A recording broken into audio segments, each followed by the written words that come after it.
on each Indiana High School Athletic Association team. It also features a section on Indiana collegiate football and quotes from coaches from all around the state, giving readers an inside look at Indiana high school football. The 2024 Indiana Football Digest is available online at indianafootballdigest.com. Welcome you back here to Jackson Field. My name is Tanner Camp alongside Matt Lillier and Matt Compsey. Once again, as I mentioned, just along US 20. You can actually see it if you are driving from over out in the northwest part of Indiana. You can actually also see the soccer field where the Wildcats play as well. So now what we're going to do, we're going to bring in my two color commentators. We'll start with Matt Lillier and start with the Penn Kingsmen. And Matt, of course, after a lengthy delay in which, you remember, kickoff was scheduled for 7 p.m. Eastern, and it ended up being almost a little over an hour before they finally got things kicked off for the backyard brawl over at Steel Stadium. And then, unfortunately for the Kingsmen, they just could not find any real consistent offense. I mean, only about 158 yards and 95 through the air, and really had trouble on the ground with only 63. And so for the Kingsmen, I mean, they really need to find a way to step it up. Because last week, not only in a rivalry game, but just going from the high-scoring Valparaiso game to with what happened with Mishawaka. If you're Coach Pete Reardon in his first season, that's really your biggest first test of adversity at this point early in his coaching career and for the Kingsmen. Yeah, for the first two games of the season, it's definitely been a tale of two teams. You know, the first game, they came out firing, had a lot of success on offense.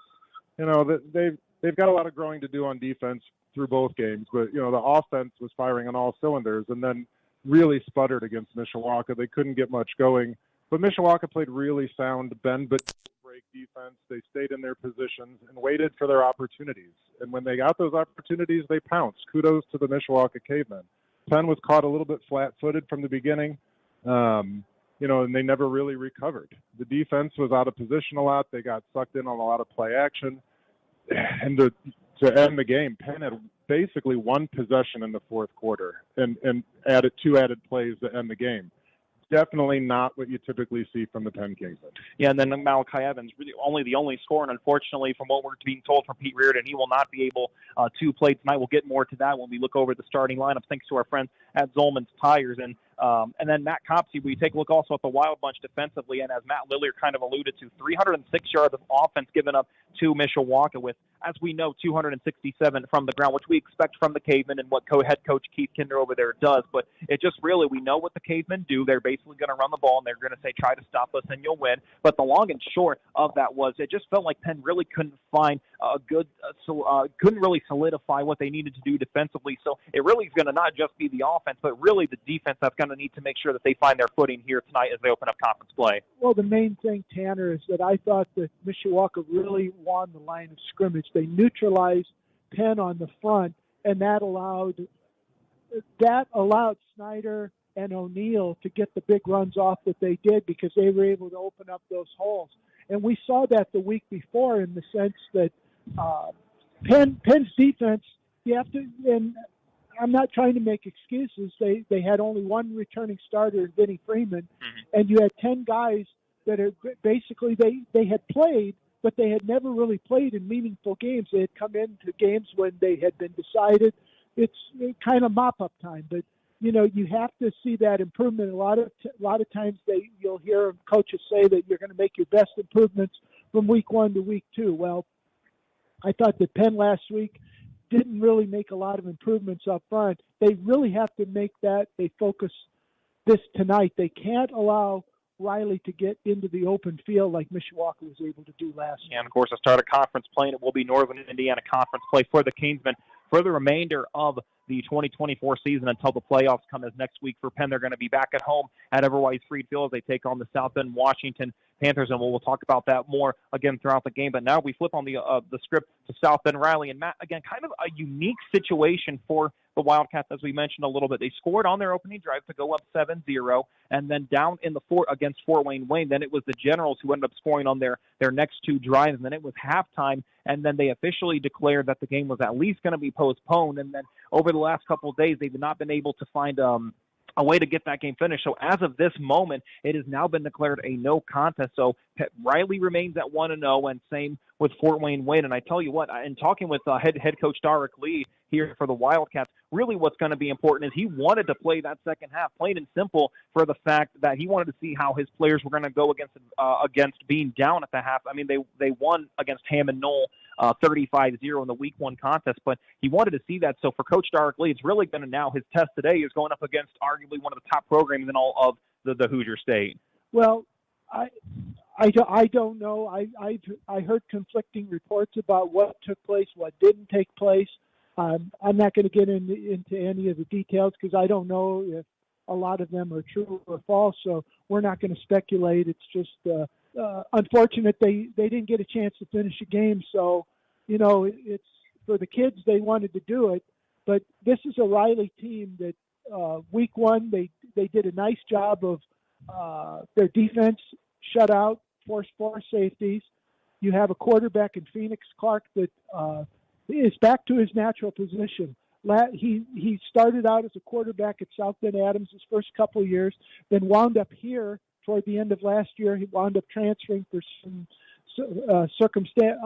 unknown circumstances, and so he was used as a receiver because they had Austin White, who was their regular quarterback. But now he's back at quarterback, and he's trying to lead the way. And this is an offense that last year, they won the Northern Indiana Conference North-South Division, and unfortunately they got beaten in the opening round of the playoffs by Wawasee, but they lost a lot.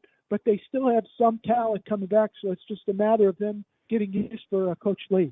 Well, and then Matt Lillier, I think what Matt Copsey said was perfect in that regard. The reality is with it, I mean, despite whether, again, Fort Wayne under Sherwood Haydock, he's done some great things for the Generals down in the Fort, but plain and simple, when you don't even finish your full football game, that's enough motivation to not get those 2 quarters, and Coach Lee made it clear, and we had a chance to talk to him a little bit beforehand. They wanted to finish that second half because it's moments like that gets you ready for the playoffs. And so I tell you what, for Riley, and if you're the players right now, what your main focus right now is tonight should be fine. It's going to definitely be cooler than what we've seen the last 2 weeks for. But right now, the main focus is we know we're going to play 4 quarters with it, and it's a daunting task ahead as always one of the reigning powerhouses in the NIC. And so for the Wildcats, and for the first time in a decade that they've played, so a lot of motivating factors. Plus, it's their homecoming tonight, so a lot of motivation for Coach Lee's team to try to come out of Jackson Field with a win. Well, as a coach, you want your players playing football. You don't want to take weeks off. You don't want time off.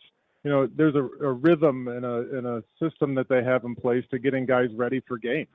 And if you're not playing football, you're playing against each other, and that's no fun. You want to play against guys that aren't your teammates. So, yeah, you also want to see your team get tested. If you're down at the half, you want to see what your team can do in the second half to come back. But they're a young football team. On offense, they've got 4 seniors, 5 juniors, and 2 sophomores. They're young. Same on defense, 4 seniors, 3 juniors, and 4 sophomores. They're a young team. Young teams can be scary sometimes because you've got talent you haven't seen yet, and you don't know what you've got sometimes. So it's going to be a fun game. I'm looking forward to Penn and Riley renewing this rivalry that they've had over the years. It's nice to see, and it's really hard to believe it's been 10 years since 2014 already. I'm looking forward to this one tonight. As Matt Lilliard said, it's the first time since October of 2014 that these 2 teams have faced off against each other. And it's going to be here at Jackson Field. When we come back after this 2-minute timeout, we'll go talk with our head coaches. Had a chance to catch up with Dark Lee, head coach for the South Bend Riley Wildcats. We'll also spend some time and talk a little bit about Pete Reardon for the Penn Kings. And it's a windy day, and it is a cool day here in Week 3 of the Indiana high school football season as the Penn Kingsmen at 1-1 overall get ready to take on the South Bend Riley Wildcats at 1-0 overall. Tanner Camp, Matt Lilliard, Matt Copsey. We'll be right back after this 2-minute timeout here. You are listening to Penn Kingsmen football on 91.1 FM The Globe and the Regional Radio Sports Network. Eric Gunther and State Farm Insurance are proud to underwrite a portion of tonight's game on the Regional Radio Sports Network. Eric's office is located at 356 South Michigan Street in South Bend. Under State Farm Insurance Agency, Eric offers auto and health insurance, as well as financial services. For more information on these or other products that State Farm offers, Eric can be reached at 574-291-1597. Like a good neighbor, State Farm is there. Did you know there's a place right here in Michiana that provides comfort and care for families of sick or injured children? Ronald McDonald House Charities of Michiana gives families everything they need, whether it's a hot shower, a comfortable bed, or a home-cooked meal. This allows parents to truly prioritize the health and well-being of their child. Because of people in this community just like you, RMHC Michiana provides their services at zero cost to the families. Find out how you can volunteer or donate to rmhcmichiana.org.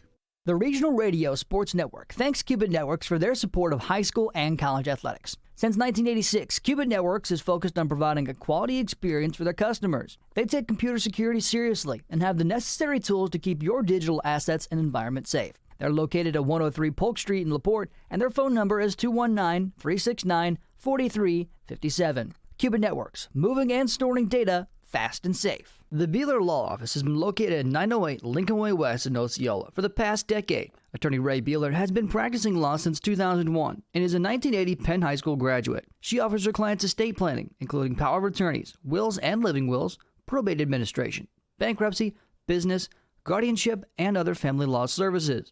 The phone number for Beeler Law Office in Osceola is 888-633-1361. That's 888-633-1361.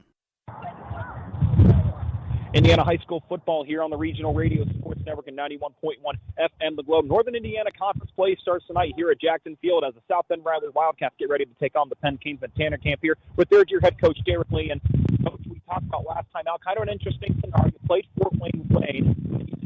Now, due to the weather, we're not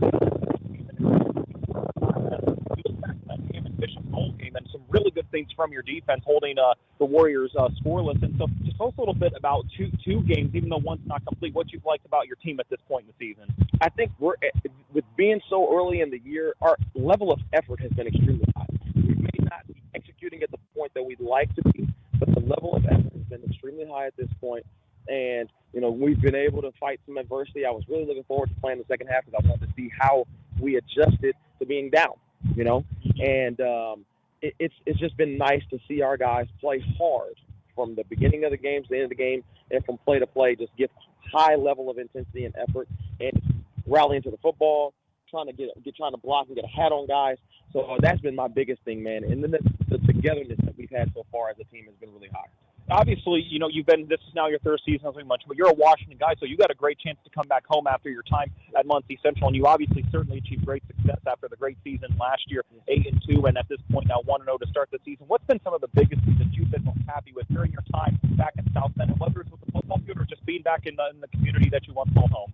I'm going to be honest, the biggest thing has been the fan base has been phenomenal. Our parents have been great. I haven't had to talk to a parent about playing time in 3 years that I've been here, which is unheard of for a lot of coaches. And it's the community getting behind us, and it's just been really great to have people buy in and want to see us be successful, and just being able to get the numbers up to where it should be. Obviously, the prior year to me coming, like high 30s, low 40s. We're sitting at high 80s right now. Wow. And every year we've continued to increase the number of participants that we have, and we want to get to that point where we're at 120 kids, 130 kids, so that we can be good hosts to Penn and Elkhart that have a JV, a freshman, and a varsity team, a full team. Mm-hmm. And we're just appreciative and thankful to be in a situation to where we can continue to keep growing on roster.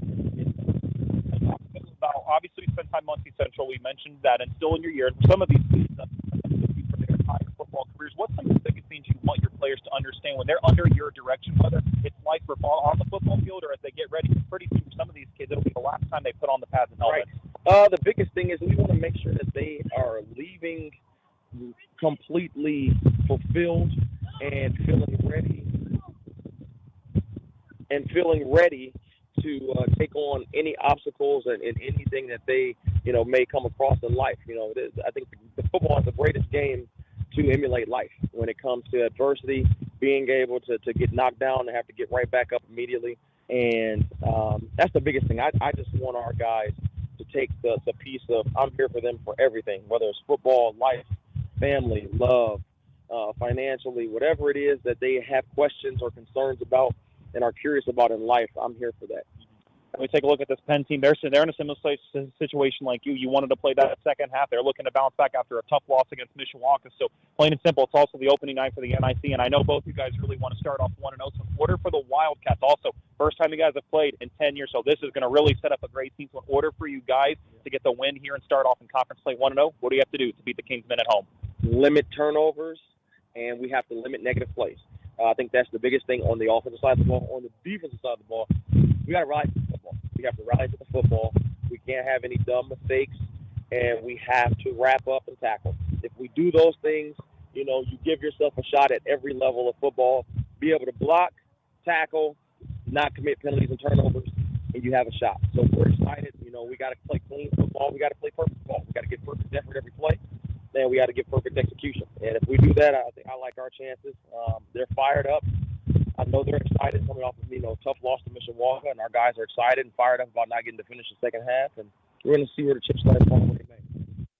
And once again, huge thank you to Darrick Lee in his third season with the Wildcats and sixth overall as a head coach. Of course, he spent his first 3 seasons at Muncie Central, and during his time at Riley, 14-7 and 17-31 overall. A graduate from South Bend, Washington, 2011. He's led the Wildcats. Last year, it was the first season above 500 since 2018. And again, if it wasn't for all of our great friends, we would not be able to get to broadcast these games, and that includes that our coverage of Penn High School sports on the Regional Radio Sports Network is presented by our friends at Harris & Sons Construction. For over a decade, Harris & Sons Construction have offered full-service remodeling and construction. Projects include kitchen, bathroom, and interior home remodeling. In addition, Harris & Sons Construction also offers roofing, siding, and interior-exterior painting. For more information on the services of Harris & Sons Construction, the phone number is 574-514-2104. With Matt Lillier and I did have a chance to catch up with Pete Reardon, and after listening back, and you could even hear the wind, and we'll actually bring Matt Lillier in for that,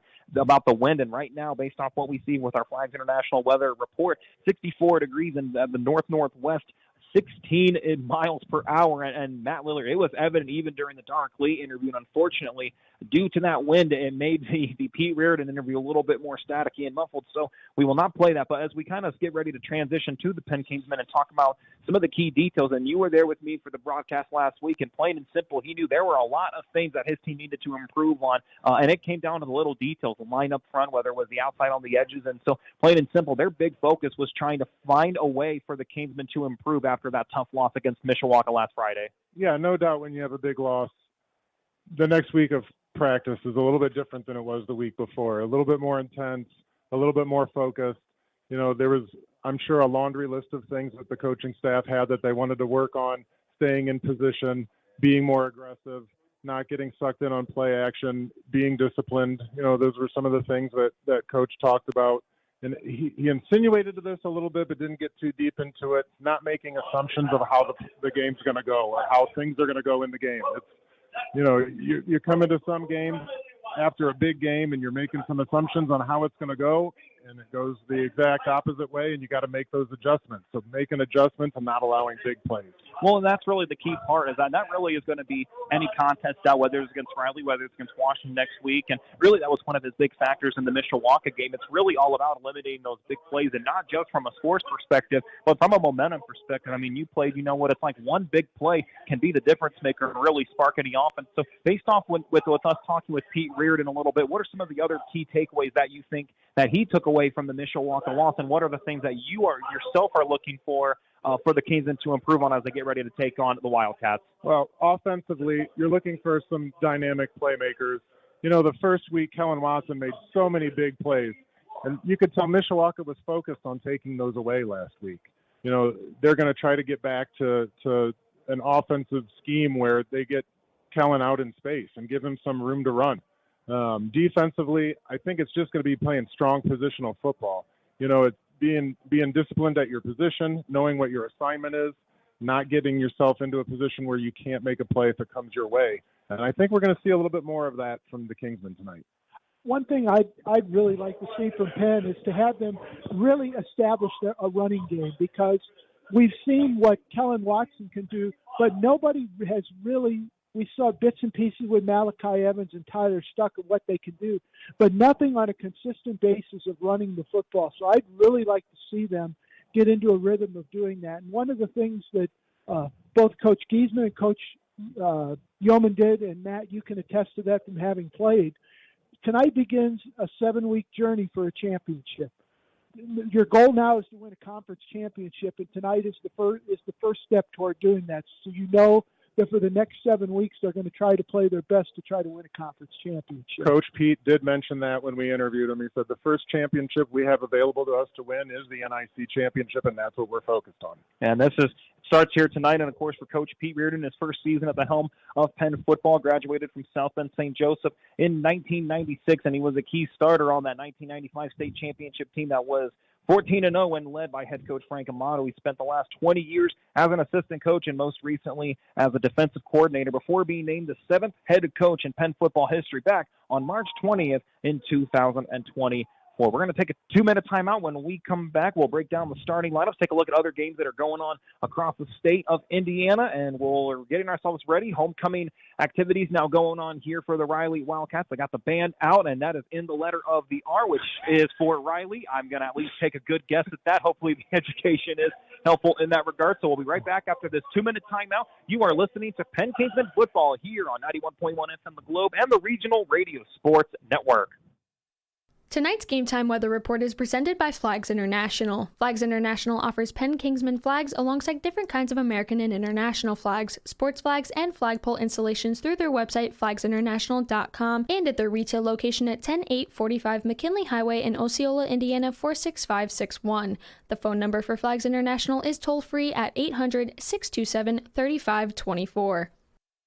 All right, a water, 2 Cokes. Can I interest you guys in our free app special? Free apps? Yeah, that sounds great. What do you got? Fried pickles, chips and salsa? No. Something even better. We've got the Globe Radio app. Listen, it's playing right now.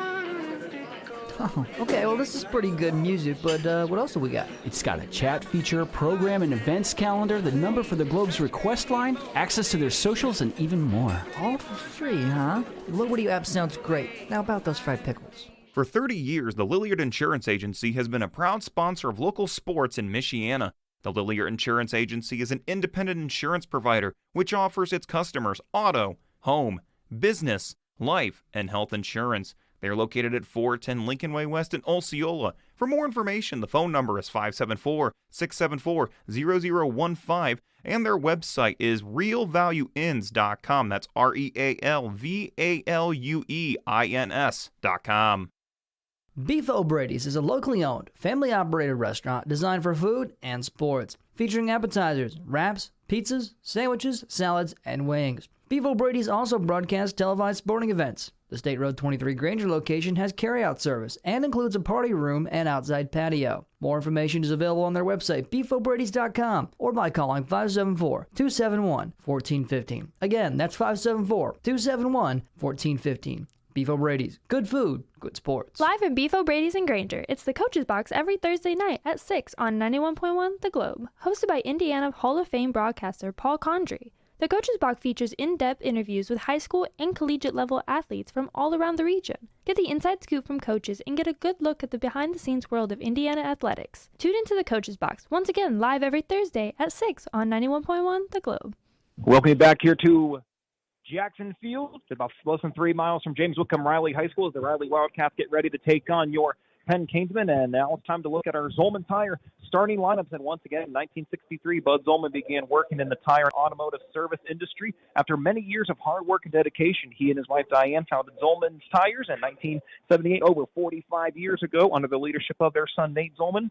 Zolman's Best One Tire and Auto now has 8 retail locations and 3 fleet locations, serving you and your family for 3 generations. Zolman's Best One Tire and Auto Care. So as we take a look now at the starting lineup, once again, thanks to our friends over at Zolman Tire. First things first, we're going to start things off with the Penn offense here. That's the Gold Rush, and at the controls, at the quarterback spot will be the 6'3", 190-pound senior in Kellen Watson. His line up front from left to right is going to go like this. In the left tackle spot, number 78, Gavin McGee. In the right left guard spot, number 65, A.J. Needham. In the center spot, where for week 3 getting the start again, number 59, Aiden Deal. And the right guard spot, number 56, Pat Connery. And in the right tackle spot and rounding out the Hogs up front, number 71, Brody Brown. So once again, McGee, Needham, Deal, Connery, and Brown. in the slot spots. Number 4, Cohen Turner, the 6'3", 172-pound senior. And number 1, Tayshawn Bardo, the 6'1", 170-pound junior in his tight end spot. Number 8, Cole Bennett, the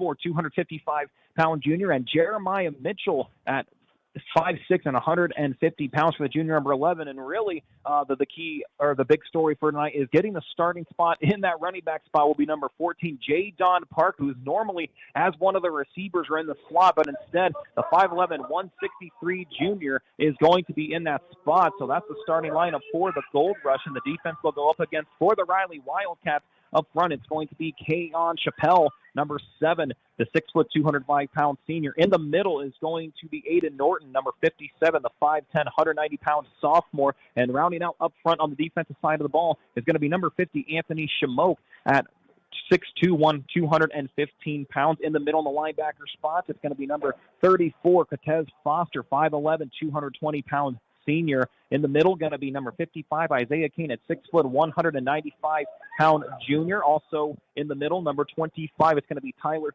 Flugner at 6'1", 185-pound sophomore. And in the middle, rounding it out, number 15, it's going to be Murray Jackson, the 6'1", 205-pound sophomore. Rounding out the secondary for the Wildcats, number 8, Nick Washington, the 6'2", 175-pound junior. Number 9, Morrell Smith, the 5'9", 180-pound senior. Bradford Washington, the 6', 190-pound sophomore, wearing jersey number 19. And it's going to be number 21, Ben Garpu at 5'7", 150 pounds. Meanwhile, as we flip the card and the starting offense for the Riley Wildcats, in the middle is going to be Phoenix Clark, the 6'2", 190-pound senior, who will be wearing jersey number 12. The starting running back will be Keon Wadley, jersey number 6, 5'10", and 185-pound junior. The Hogs up front for the Wildcats go like this. At the left tackle spot, Aaron Burton, that jersey number 77, number 68 in the left guard spot, Tavarion Stoutmiles. At the center controls here for the Wildcats, going to be Sean Fryman at 6', 240 pounds for the junior. And the right guard, number 76, Jacob Navarrete, the 6'1", 255-pound sophomore. And then in the right tackle spot, Anthony Shamoke at 6'2", 215-pound senior. So once again, Burton, Stoutmiles, Fryman, Navarrete, and Shamoke, the line up front. Meanwhile, in the receiver spot, Travion Thomas and jersey number 1. Number 10, Braxton Shine. And we're also going to see number 14, Ada Monroe for the Wildcats. And meanwhile, for the Wild Bunch for the Penn Kingsmen, no major changes. Up front, going to be number 98, Christian Bonner, number 53, J.T. Seeger, number 55, John White, number 97, Quinn Watson. And in the middle, it's going to be number 19, Jonathan Searfoss, number 9, Wilson Thomas, and number 34, Wrigley Hall. And in the secondary for the Wild Bunch, it's going to be number 2, Peyton Horner, number 23, Joey DePalma, number 21, Colton Hernandez, and leading the team in tackles this season, the 5'11 junior, number 7, Vinny Freeman. As the two teams now getting for the coin toss, the Riley Wildcats in the blue uniforms, blue pants with the yellow helmets, and for the Penn Kingsmen, white uniforms, black pants with the black lettering, black numbering with the long black line right along the back, and those iconic Penn helmets in old gold and Vegas gold, as we've officially called it, and Penn right across. Yeah, Penn won the toss and deferred to the second half. And so it's Penn winning the toss here. And once again, as we mentioned, our Flags International weather report, 64 degrees and wind coming from the northwest. And once again, we want to thank Flags International, as tonight's Game Time Weather Report is presented by Flags International. Flags International offers Penn Kingsmen flags alongside different kinds of American and international flags, sports flags, and flagpole installations through their website at flagsinternational.com and at their retail location at 10845 McKinley Highway in Osceola, Indiana at 46561. The phone number for Flags International is toll-free, 800-627-3524, as we get ready to get this one underway from here tonight. And so it'll be, as per usual, number 5, Dylan Dedera, who will handle the kickoff duties here for the black and gold, as the Kingsmen will move from right to left to start off the first half, and the Riley Wildcats will go from left to right. Of course, for Jackson Field, it's an east-west grass field facing the north, and we can see US 20 Highway as the Dario now is going to get this one. We are now underway from here at Penn High School, as the Wildcats will return this one at the 10-yard line and immediately brought down on the return that time for the Wildcats. That is going to be number 21 for the Wildcats. And that's actually going to be number 32 who is going to take a look. So number 23 is who it will be for the Riley Wildcats on the return here. And so we'll get this one started here. Ball is going to be at the 23-yard line. Now, this is one of 2 times the Penn will play on grass this year. Next time will be down at Amzie Miller Field in New Carlisle when they take on New Prairie. So it was Jameer Jackson on the return. So 1 receiver to the left, 3 to the right. Now Phoenix Clark in the middle. He does have Wadley to his left. And so now Clark looks back, drops in the pocket, looking up ahead. He's thinking about scrambling, and he will. He'll work to the outside, and he is brought down. He's going to get a good chunk of yardage on that play there for Phoenix Clark. So on the scramble, and it looks like they're going to give Clark a pickup of about 5, maybe 6 yards on the play. So it'll set up a second and reasonable distance here for the Wildcats. Yeah, Riley's starting off with 4 wide receivers, really spreading the field out. That was a pass play that broke down and a nice scramble by Riley's quarterback. So for the Wildcats right now, 3 receivers to the right, 1 to the left. Now Clark drops back. He does have 1 to go, and he is going to get eaten up alive by the Wild Bunch up front. Quinn Watson on the initial tackle, so that's going to bring Clark maybe even a yard back or at minimum to the line of scrimmage. So it'll be 3rd and 5 here, almost a minute already gone by. Good job for the line up front there. Yeah, Quinn Watson made a nice play there from the other side of the line. You know, when the play's going away from a defensive lineman, you're taught to go straight down the line as fast as you can, and he did a great job there catching up to that play. 3 receivers to the left, 1 to the right, 3rd and 5, ball at the 28-yard line. Clark, he's got Wadley to his left, but going to choose to pass. Looks to his left, going to try to scramble and breaks by 1, breaks by a couple, and he's going to get past the 35-yard line. And we're going to see if they move the chains. And based off what we see on the far side, I think we are going to. So that's going to be a first down here for the Wildcats here, almost a minute and a half gone by. Now, Phoenix Clark is a good-sized quarterback at 6'2", 190, and he looks a little bit bigger than that on the field. He might be a problem for the Kingsmen here in his scrambling. So still 0-0 as we just kick this one off from here at Jackson Field. 3 receivers to the left, 1 to the right. Wadley getting his first carry on the night, and he is going to be brought down. And making the initial tackle, we're going to be number 2, Peyton Horner, on the play. So for Wadley, looks like it's going to be a pickup of looks like they're going to give him 6 on the play. So for the Wildcats, good start offensively, makes it 2nd and 4, ball at the 42-yard line. Yeah, they've started off with a couple of pass plays and a run play that looks like a balanced offense so far.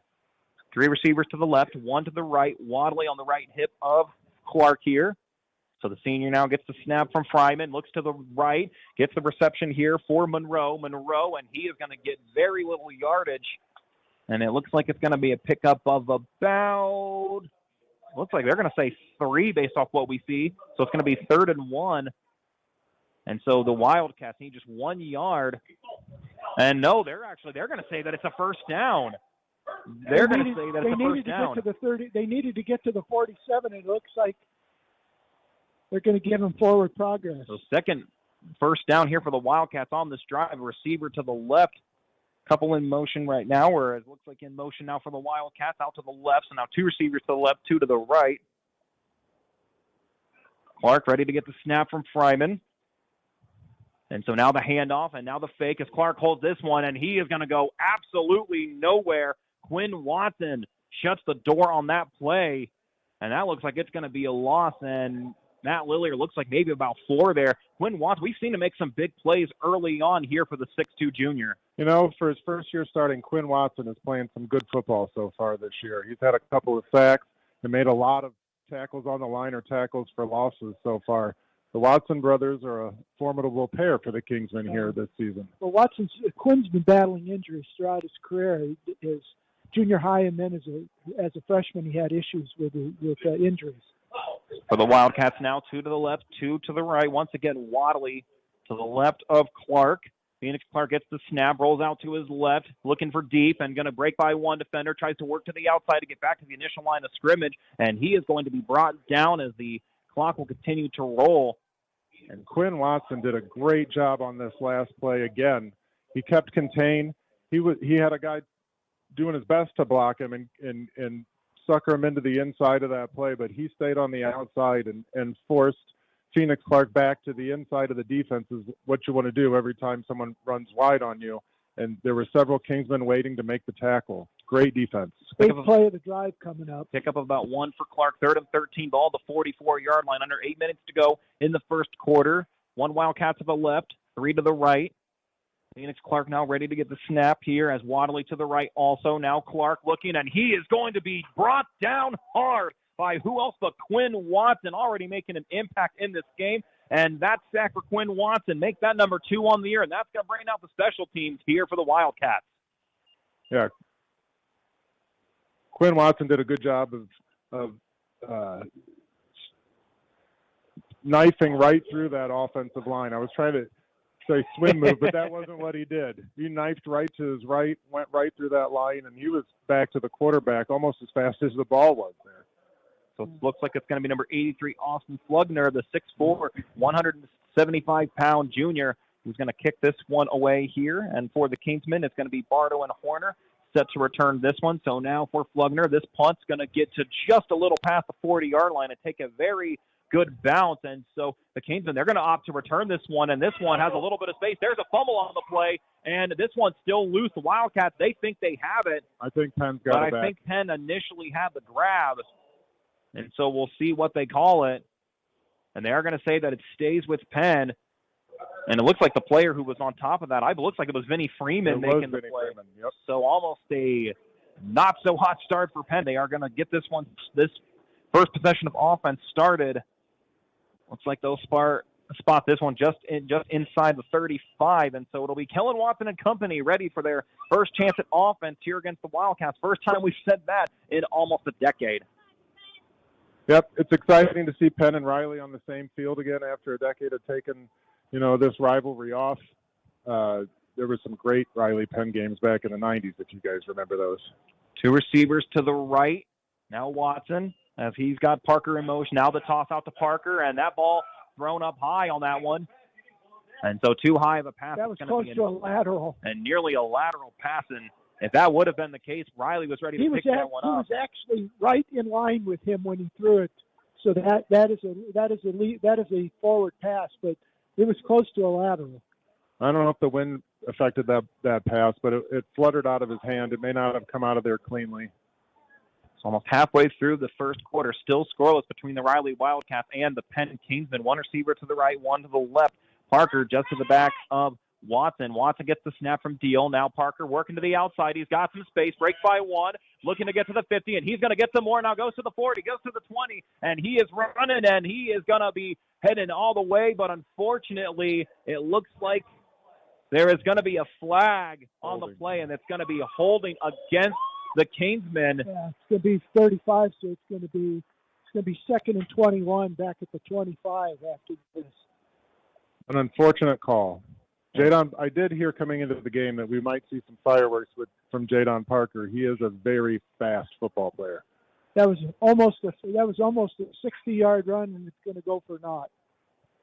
And so that'll bring this one back for the Kingsmen, and if anything, at least shows the power of that offensive line as they continue to improve week in and week out. But unfortunately, our first flag here tonight goes against the Kingsmen. That's going to push this one back. Ball was, Matt had said, it was called right at the 35, so this one's going to get brought back right around the 26-yard line. And this was one of the problems they had last week against Mishawaka. Anytime they started getting some momentum or moving the ball, there was always something like a penalty like that brought them back.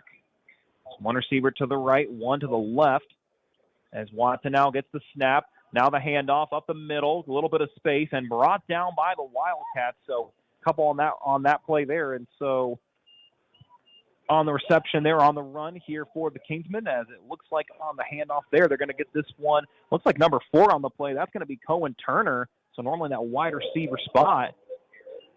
Actually, I think that's number 46 out there at the tailback position, Cohen Weissel. And that is correct. He is going to be now, in this case, running back number 4 after both Evans and Tyler Stuck are out for today's game. So now Watson drops back, 2nd and 15, looks right up the middle, and just too wide left to Tayshawn Bardo.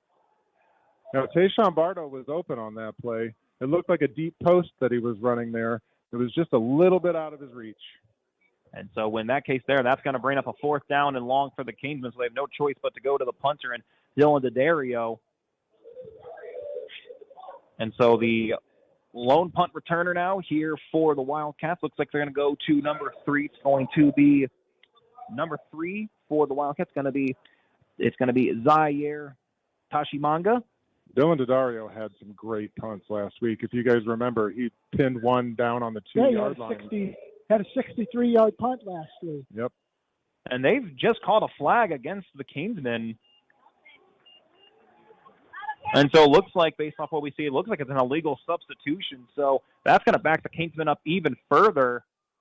And so now on a 4th and 20, ball now at the 16-yard line. And so once again now here for the Wildcats, they could set themselves up nicely as high snapper to Dario. This one high. This is a solid punt that's going to go well past the 50 and takes a solid bounce as this one going to work almost to the 30. So an outstanding punt for Dylan Daddario. So the Wildcats will start off their second drive at the 31-yard line. Yeah, I don't know if anybody knew this last year, but Dylan Daddario played soccer and football last fall. And this year he's taking soccer off to focus on football. I think we're seeing some results in that in his leg strength this year. Yeah, 43-yard punt, no return.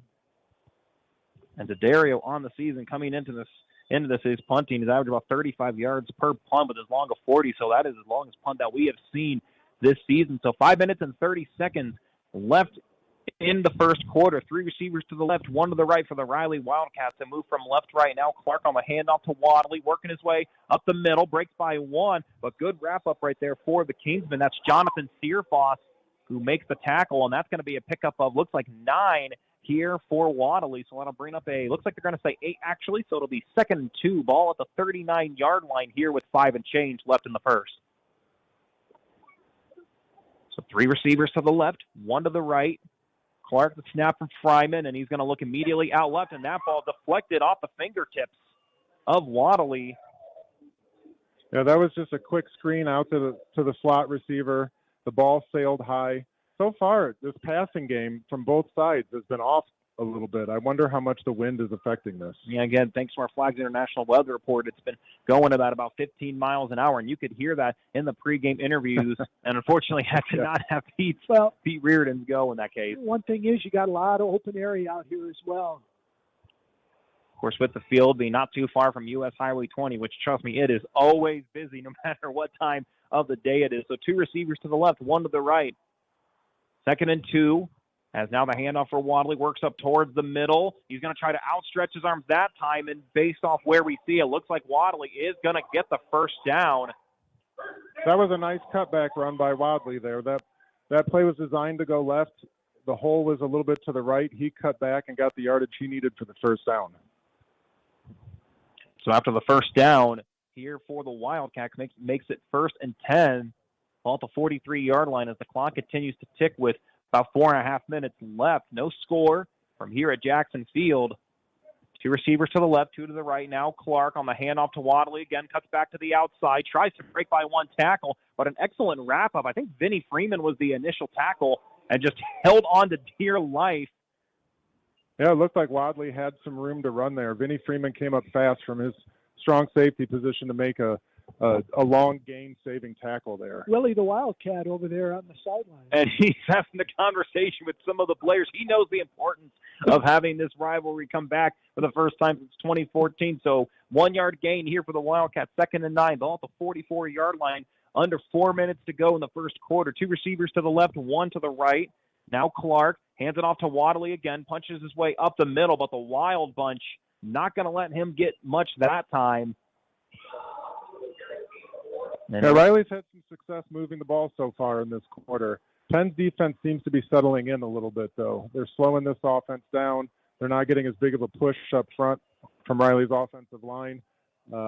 Penn's defense is settling in here, it looks like, a little bit. 3rd and 5 here with the ball the 48-yard line here with 3:20 left in the first quarter play. 1 receiver to the left, 3 to the right here for the blue and yellow here. And so now Clark drops back, looks to his right, tosses this one deep, and the intended target that time was for Taishi Manga. And so the incomplete pass stops the clock with 3 minutes and 11 seconds, and Coach Lee not going to take any chances here. He's going to send out the punt team, and so it's going to be the Kingsmen ready to return this one. What I wouldn't mind seeing if Riley is maybe you try to draw him off sides here possibly, because it's 3rd and 4, 4th and 5. You could possibly get close to a first down if you try to draw him off sides here. If not, you move 5 yards back and you give your punter a little extra room, maybe. So Austin Slugner on the punt. This will be a second punt on the night. The snap, and with the right foot, line drive punt. That's going to work back, and we'll see where this bounce goes, as it is going to work just inside the end zone with the grass field. That almost would have been an excellent punt, as the Wildcats nearly were able to put the Kingsmen in a very tough spot early on. But with the touchback now, that's going to bring the Kingsmen up to the 20-yard line now here with 3 minutes and 2 seconds left. And while the teams get ready to reset, we want to thank some of our great friends. And Matt Willier, how about let's thank our friends at Cuban Networks? Tonight's broadcast is being underwritten by our friends at Cuban Networks. Located at 103 Polk Street in the Port, Cuban Networks takes pride in helping keep their customers happy for all their technology needs. More information can be found on their website at cubitnet.com or by phone at 219-369-4357. So one receiver to the right, two to the left here for the Gold Rush.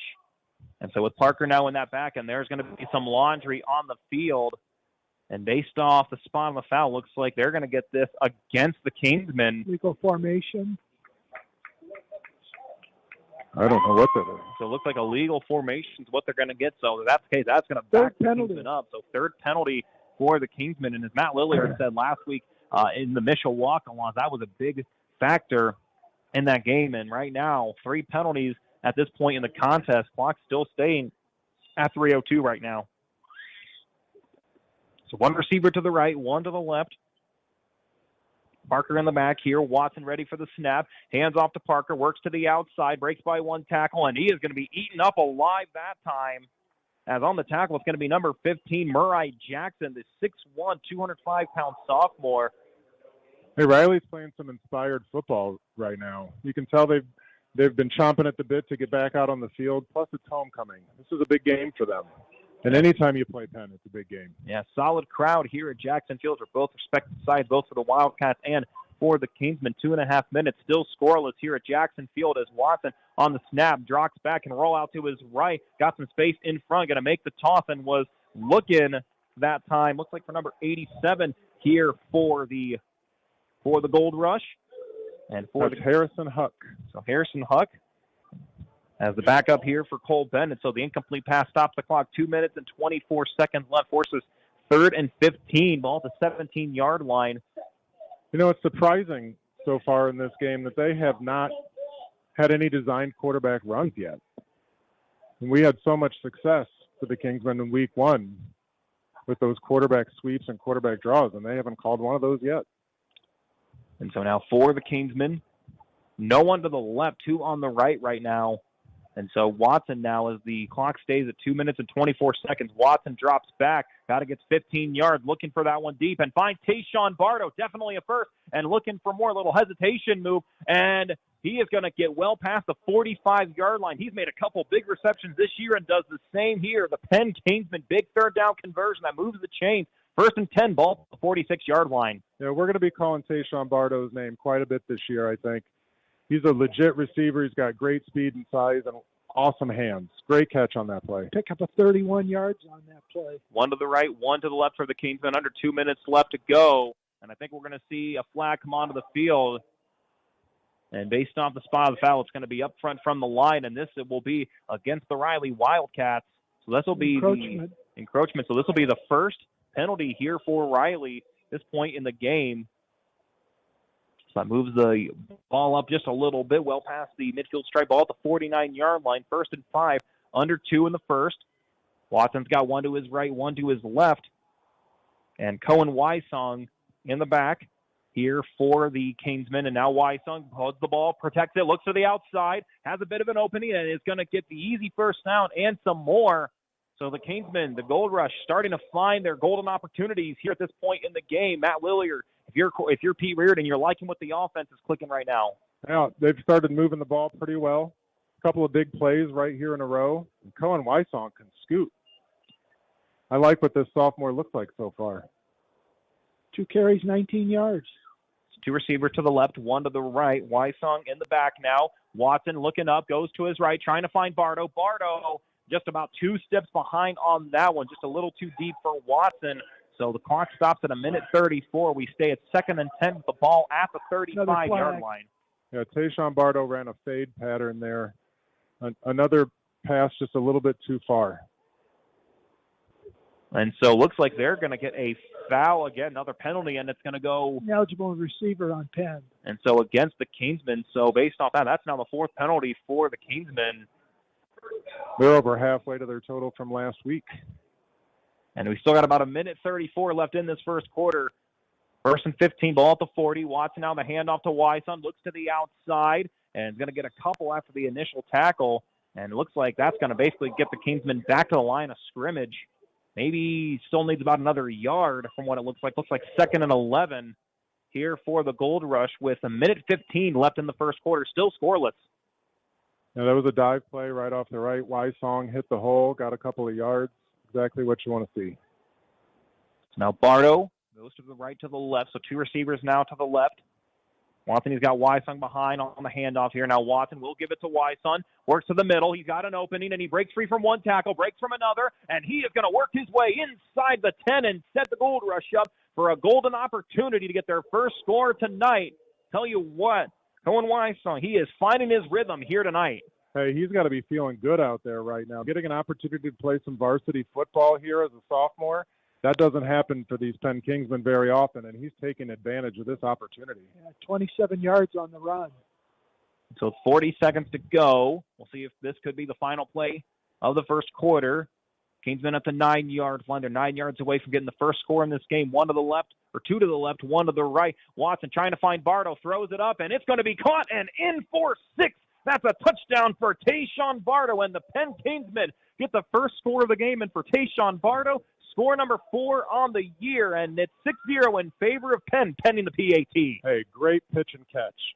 You know, Kellen Watson threw a nice fade pattern to Tayshawn Bardo in the corner of the end zone there, dropped right into the bucket. You can't run it much better than that.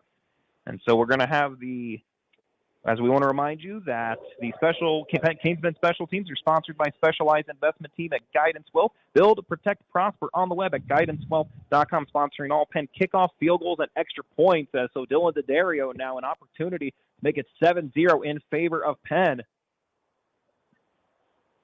And so now for the Kingsmen, the snap, the hold, the kick, it's up. And Dylan D'Addario knocks one through again. And also want to remind you with that opportunity that all of our first downs that the Kingsmen have had at this point are brought to you by Chris Neal State Farm Insurance at their location at 1602 East Day Road in Mishawaka. You can reach them for a quote today at 574-255-2900. Let's take a 30-second timeout. When we come back, we'll get ready for the Kingsmen to kick this one off again. They lead 7-0 against the Wildcats with 24.2 seconds left. Back after a quick 30-second timeout here on 91.1 FM The Globe and RRSN.com.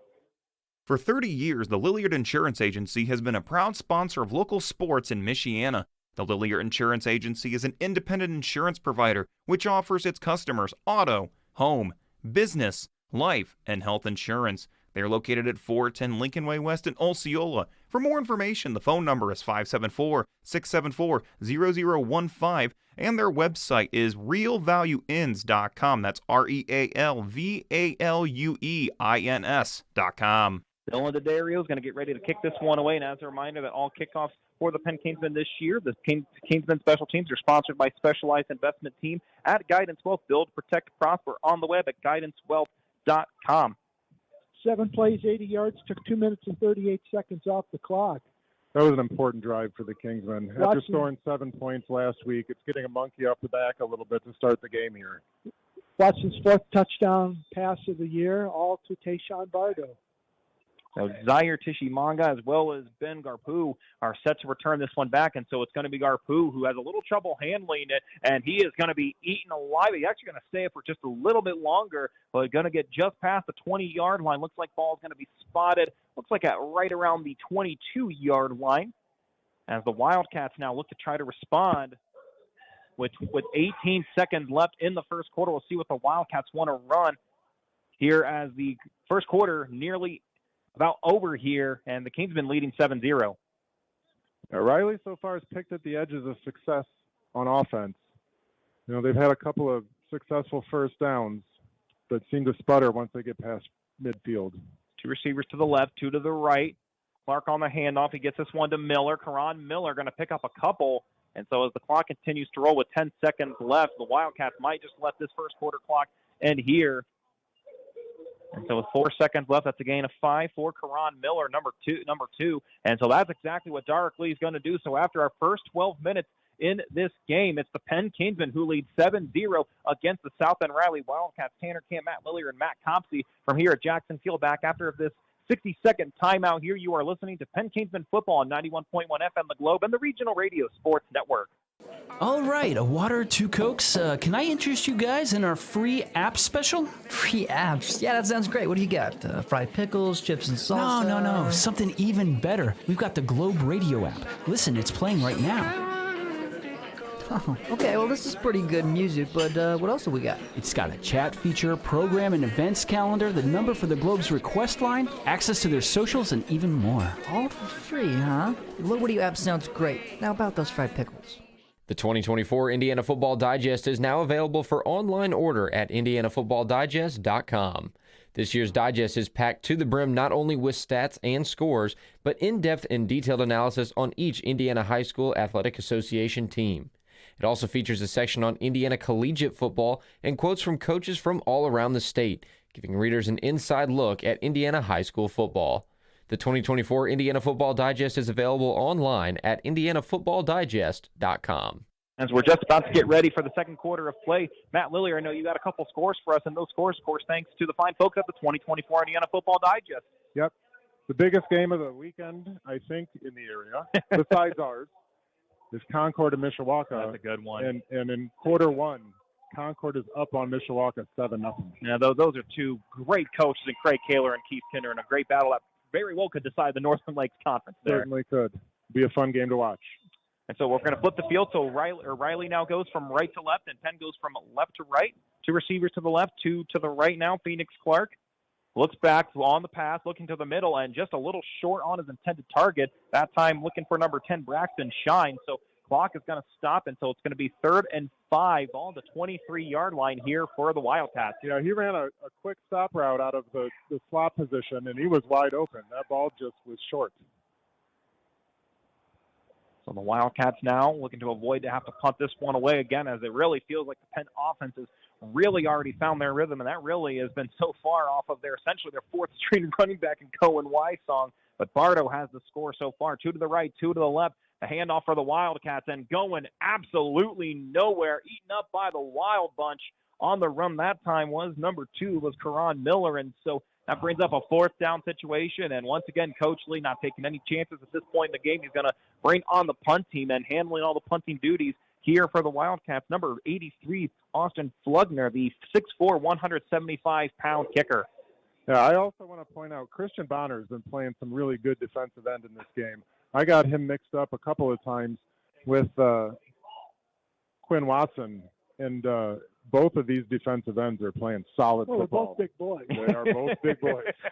And they're doing their job great so far. Right now for the Kingsman, Peyton Horner, the scheduled back right now. He is the lone Kingsman back set to return this punt, as only 47 seconds have gone by in the second quarter.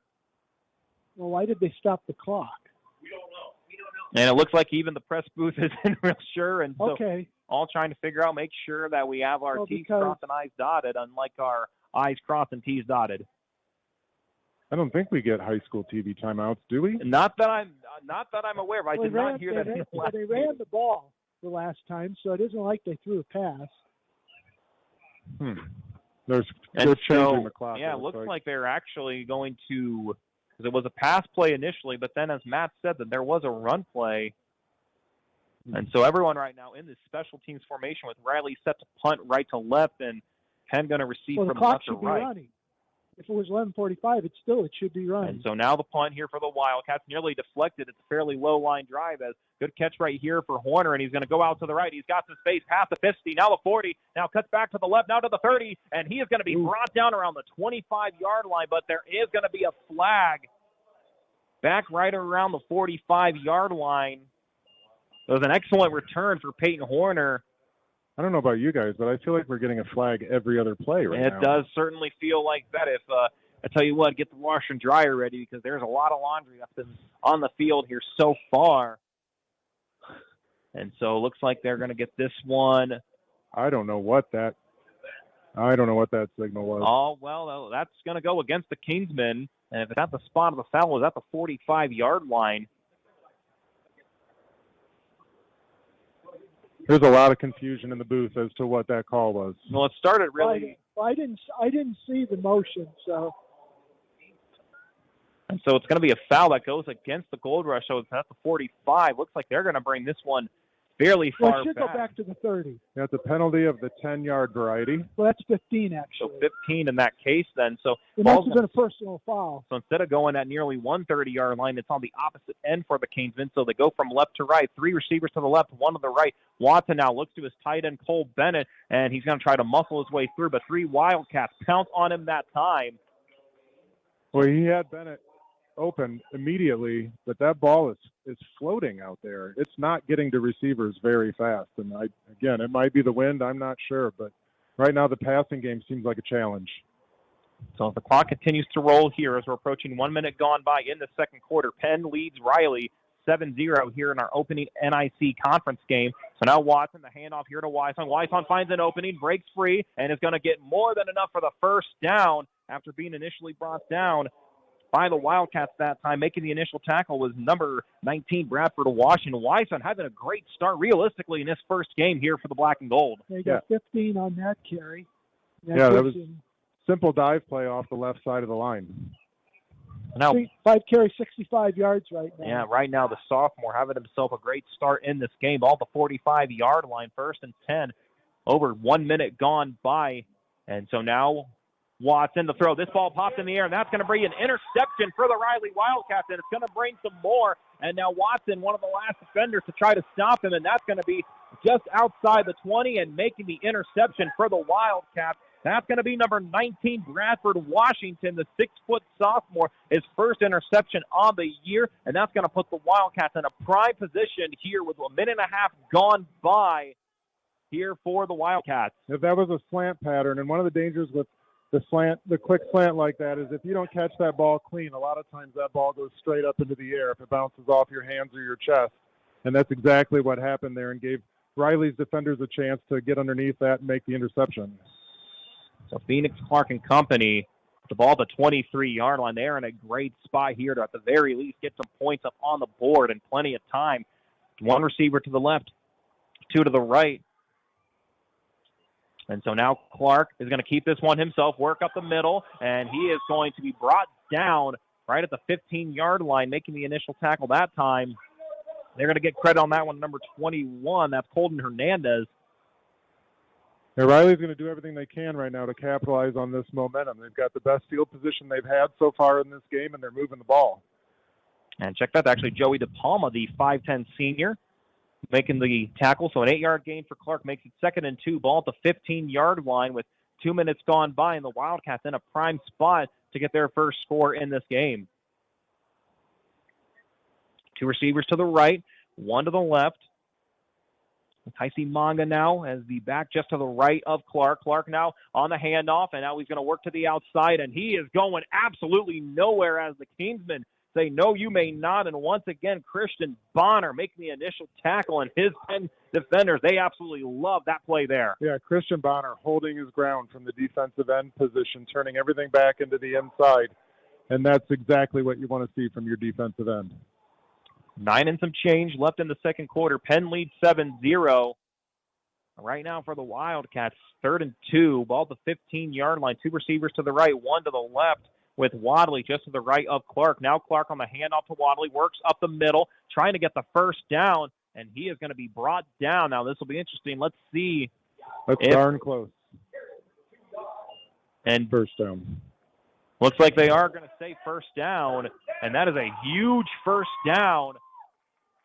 And realistically for the Wildcats, they can get another first down without scoring here as the ball is at the 13-yard line, 1st and 10. So Clark now, the handoff here to Wadley, works to the outside once again, goes absolutely nowhere, and it's Quinn Watson. So the 2 ends right now for the Kingsmen, making some big plays to slow down the Wildcats. So that'll be 2nd, and it might even be a lossage of at least 1. It will be 2nd and 11, ball at the 14-yard line here with 8.5 minutes before halftime. Really important stand here by Penn's defense. They've got to keep Riley out of the end zone here if they're going to. I think Riley's in 4-down territory in terms of just, I don't know if they'd attempt a field goal or not. Three receivers to the right, one to the left. Clark, he's got Wadley to his right. Clark now on the handoff to Wadley, tries to work to the outside, and on the initial wrap-up there, that's number 19, Jonathan Searfoss. So Wadley going to get a bit on that one, so they're going to say about a gain of 4. Kind of an interesting play call on 2nd and long to run a dive play off the left side of the line when Penn's defensive front has been playing that really well so far today. So it's like they'll say gain of 3 now. 3rd and 8 here, ball at the 11-yard line with about 7.5 minutes left in the quarter. And so now we'll see what Dark Lee's group can do here offensively. 2 receivers to the right, 2 to the left now. Once again, Wadley to the left of Clark. As Wildcats here, Fryman ready to snap this one, and it looks like we're going to have a timeout, and this is going to be taken by the Wildcats here, so that'll be their first timeout taken with the clock stopped at 7:17. That gives us a chance to thank some of our great friends, including Clover Machinery Movers. Regional Radio Sports Network and 91.1 FM The Globe. I want to thank Clover Machinery Movers, 3521 North Home Street in Mishawaka, for their underwriting a portion of tonight's game. Serving the industry since 1948, Clover Machinery Movers is fully equipped and insured for machinery moving, rigging, and hauling. They can move one machine or relocate an entire plant, and they also offer their customers heated storage facilities. Their phone number is 574-255-3195, and they're on the web at clovermachinerymovers.com. Let's go and thank the Beeler Law Office, too. The Beeler Law Office is located at 3430 Bremen Highway in Mishawaka next to the 331 Meyer store. Attorney Ray Beeler has been practicing law since 2001 and is a 1980 Penn High School graduate.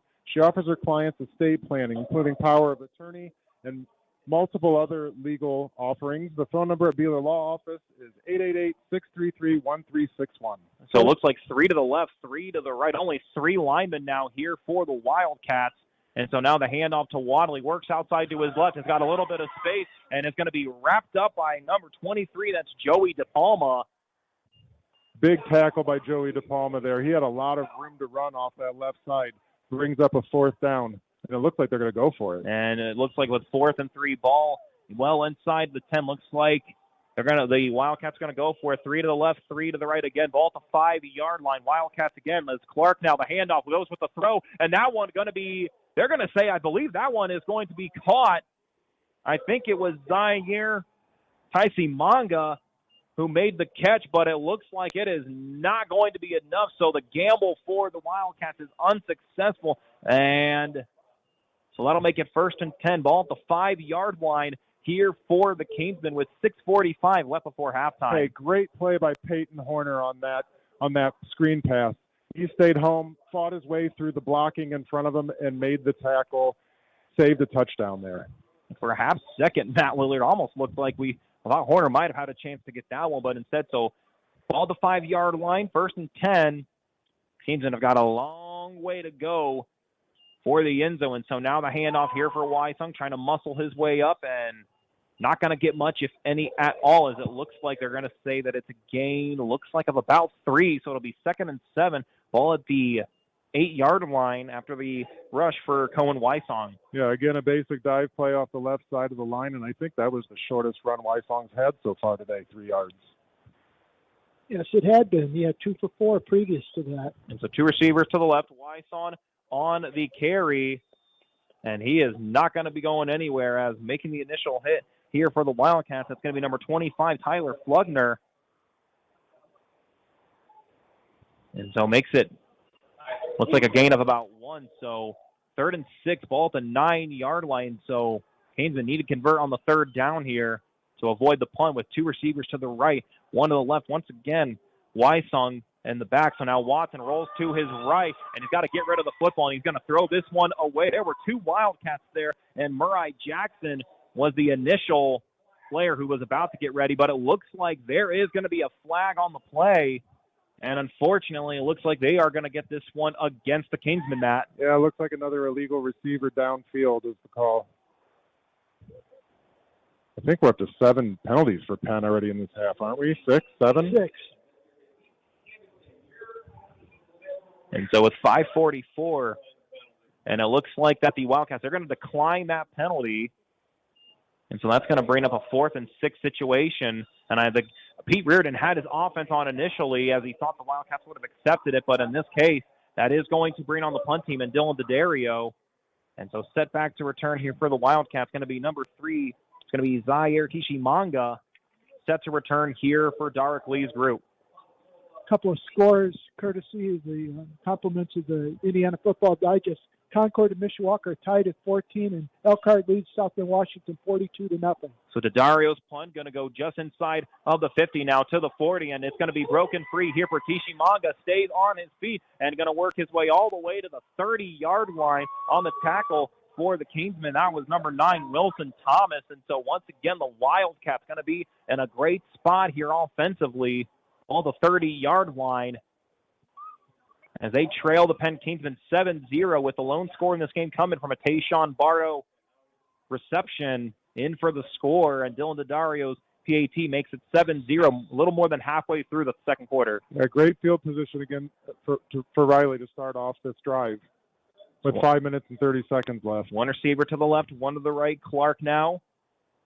Man in motion now here for the Wildcats. Now the run up ahead to the left side and hit hard. That is Karan Miller. He was the man in motion, and he is hit hard out of bounds. Wrigley Hall.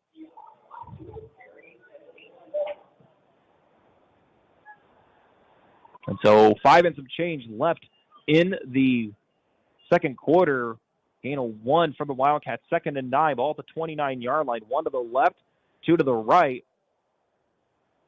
As waddling out to the right of Clark here. Clark ready to get the snap from Sean Fryman.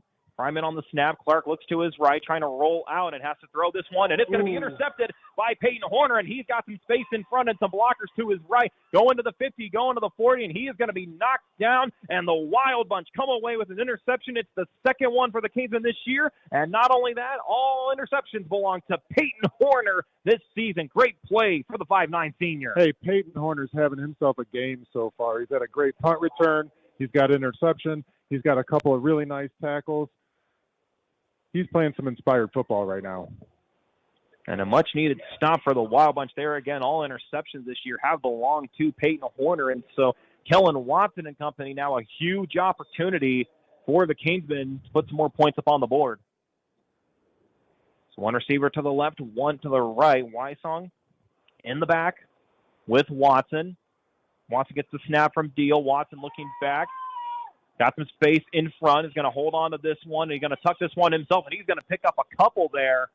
So in the solid gain for the senior quarterback there, and it looks like it's going to be a gain of about 5. If I would have told you at the beginning of this game that it would be 4 minutes and 40 seconds left in the first half, the first time Kellen Watson took off with the ball, I think you would have called me crazy. Especially after that Game 1 performance against Valparaiso for rushing-wise. He has had over 300 rushing yards through 2 games. And so now Wyson on the carry, working his way up the middle, just trying to get to the first down. And he looks like he's going to be about a yard short. Still a gain of about 5 here for the sophomore, Cohen Wysong. Yeah, I don't know about you guys, but I think Penn's found their patch at running back while they get some guys healthy. Yeah, with Malachi Evans out for today's game, looks like Tyler Stuck's also going to be out for a couple weeks. Certainly wish them the best, but right now the Penn running back's getting some golden opportunities. Watson now, he's looking for Bardo, looking to that into the near side end. Almost had the reception, but there is going to be some laundry on the field as they're going to get the Wildcats on the flag, and it looks like in the direction it's going to be number 8, Nick Washington, and it's going to be pass interference. Penn really likes this fade pattern against Riley so far tonight. That was exactly what they ran again. Bardo was looking back for the ball. The defender wasn't, ran right into him, pass interference. So a huge call right there as that now inches the Kingsmen closer, and that should move the chains, and it will be a first down here for the black and gold. Here ball now. Should be around the 18. And that is what it is looking 18 like. 18 or 19, pending.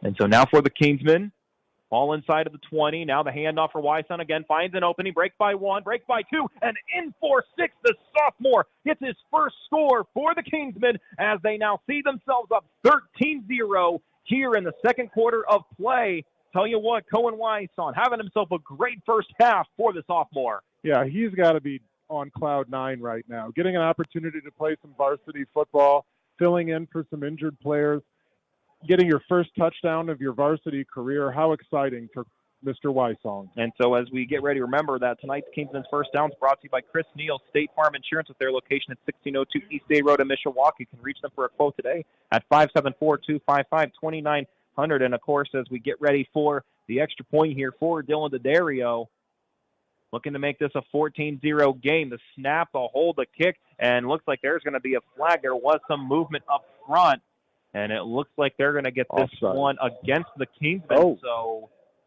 that's going to push this PAT back just a little bit further. But while we've got that opportunity, the Kingsman Special Teams are sponsored by the Specialized Investment Team at Guidance Wealth. Build, protect, prosper on the web at guidancewealth.com. Again, sponsoring all of the Penn Kingsman Special Teams on kickoffs, field goals, and extra points. So with Oliver Broker, here's on the hold. Getting ready to hold this one for Daddario. The hold, the snap, and this one goes up, and it is going to be in. Dylan Daddario, no problems on that one. Makes it 14-0 in favor of Penn with 4 minutes to go in the second quarter. We'll be right back after the 60-second timeout. You're listening to Penn Kingsman Football here on the Regional Radio Sports Network and 91.1 FM The Globe. Live in Beef O'Brady's in Granger, it's the Coach's Box every Thursday night at 6 on 91.1 The Globe, hosted by Indiana Hall of Fame broadcaster Paul Condry. The Coach's Box features in-depth interviews with high school and collegiate-level athletes from all around the region. Get the inside scoop from coaches and get a good look at the behind-the-scenes world of Indiana athletics. Tune into the Coach's Box, once again live every Thursday at 6 on 91.1 The Globe. Eric Gunther and State Farm Insurance are proud to underwrite a portion of tonight's game on the Regional Radio Sports Network. Eric's office is located at 356 South Michigan Street in South Bend. Under State Farm Insurance Agency, Eric offers auto and health insurance, as well as financial services. For more information on these or other products that State Farm offers, Eric can be reached at 574-291-1597. Like a good neighbor, State Farm is there. As Dylan Daddario gets ready to kick this one off here, Matt, you got our scoring summary here for the Kingsmen. 3 plays, 47 seconds. Cohen Wysong, his first touchdown as a varsity player, 18-yarder. And so now Daddario on the kickoff here. Is this one going to be returned just inside of the 5 here for Travion Thomas? He's going to work to the outside, break by one tackle, and it's going to be brought down. Wilson Thomas brings down Thomas on the play. So one Thomas brings down another like a game of dominoes here, you want to say that. So now the Wildcats looking to try to respond here in a big way. Still 3 minutes and 53 seconds left and 2 timeouts. Keep that in mind, folks. So we'll see what the senior and Phoenix Clark can do here for Dark Lee's offense. Yeah, if Riley's going to keep themselves in the game here, they're going to have to score before halftime. Keep in mind, Penn will start with the football, or at least Riley will kick off to Penn at the start of the second half. So big drive here for the Wildcats to keep this one close. 2 receivers to the left, 1 to the right. Clark, he's got Wadley to his left. Now the snap, now Clark, and it looks like there's going to be a flag, and I think they're going to get this one against the Wildcats, and that's going to be a false start against Pride of the South Side, so that is going to be a penalty, and that's going to push this back 5 yards. 1st and 15, ball now at the 13-yard line. We were due for another penalty flag. Well, it's only 9 of them tonight. That's 6 on 10 and 3 on Riley. Actually, it's 10, but 1 was declined. Good point. That's a good point, Matt. So 1st and 15, 3:52 left in the second quarter. Penn leads 14-0 against the Riley Wildcats. 2 receivers to the left, 1 to the right, with Wadley now working from the left to right just behind. And Clark, so now the handoff for Wadley, trying to work to the outside, but Penn is not letting him go anywhere. Vinny Freeman gets the tackle, but they're going to throw a flag, and the question is, are they going to say that he grabbed that face mask? It looks like it might have been in the area, but we'll see what the call is, and based off what we see, it might go against the Kingsmen, and they will. They're going to say, well, it depends if it's a grab or if it's a pull, if it's a 5-yarder or if it's a 15-yarder. And they're going to say, we'll say face mask, and they did show a 1. I believe they're going to give the first down here for the Wildcats. It's too bad it went that way because that was a great play by Vinny Freeman and John White. And nope, check that. They're just going to say it's for 5 yards, and so it will stay at first down. So it'll be back to first essentially and 10. Everything with that, and we're just back to 1st and 10 now here, Paul, the 18-yard line. One receiver to the right, two to the left. Once again, Wadley in the back with Clark. Clark gets the snap, hands it off to Wadley, trying to work to the outside. And once again, Wadley having some trouble up front. And on the initial tackle, Wrigley Hall, 12 tackles coming into today's contest here for the junior. Yeah, great penetration there by Wrigley Hall in the backfield and making a solid wrap-up tackle. And so it's under 3.5 to play in the second quarter, 14-0 in favor of Penn. Riley does have 2 timeouts. Pete Reardon and the Kingsmen do have all 3 remaining. If they can get enough stops and give themselves enough time. 2 receivers to the left, 1 to the right. As Phoenix Clark surveying the defense, gets the snap, looking for the quick toss to the outside, immediately brought down. And so clock will continue to roll as on the reception for the Wildcats, number 14, Aiden Monroe. So he makes the catch, and so that'll bring up a third down and a pickup of about 8 yards on the play. So it's going to be 3rd and 4, ball at the 18-yard line, and the Wildcats, a big-time third down conversion is going to be needed here. It's 1 receiver to the right, 2 to the left. Phoenix Clark looking to his receivers. 2.5 minutes to go. Clark now looks to the right, and that's going to be caught once again by Monroe. Clock's going to continue to roll, but Monroe's reception is going to move the chains. Good third down conversion for the Wildcats with under 2.5 to play. I think Penn's going to keep giving them this play. They're running a quick stop route on the outside and only gaining, 5 to 8 yards a click. They're going to run out of time before they get down to the end zone. Again, as mentioned, the Wildcats do have 2 timeouts remaining, and so we'll see how the Wild Bunch plays this against the Wildcats. 1 receiver to the right, 2 to the left.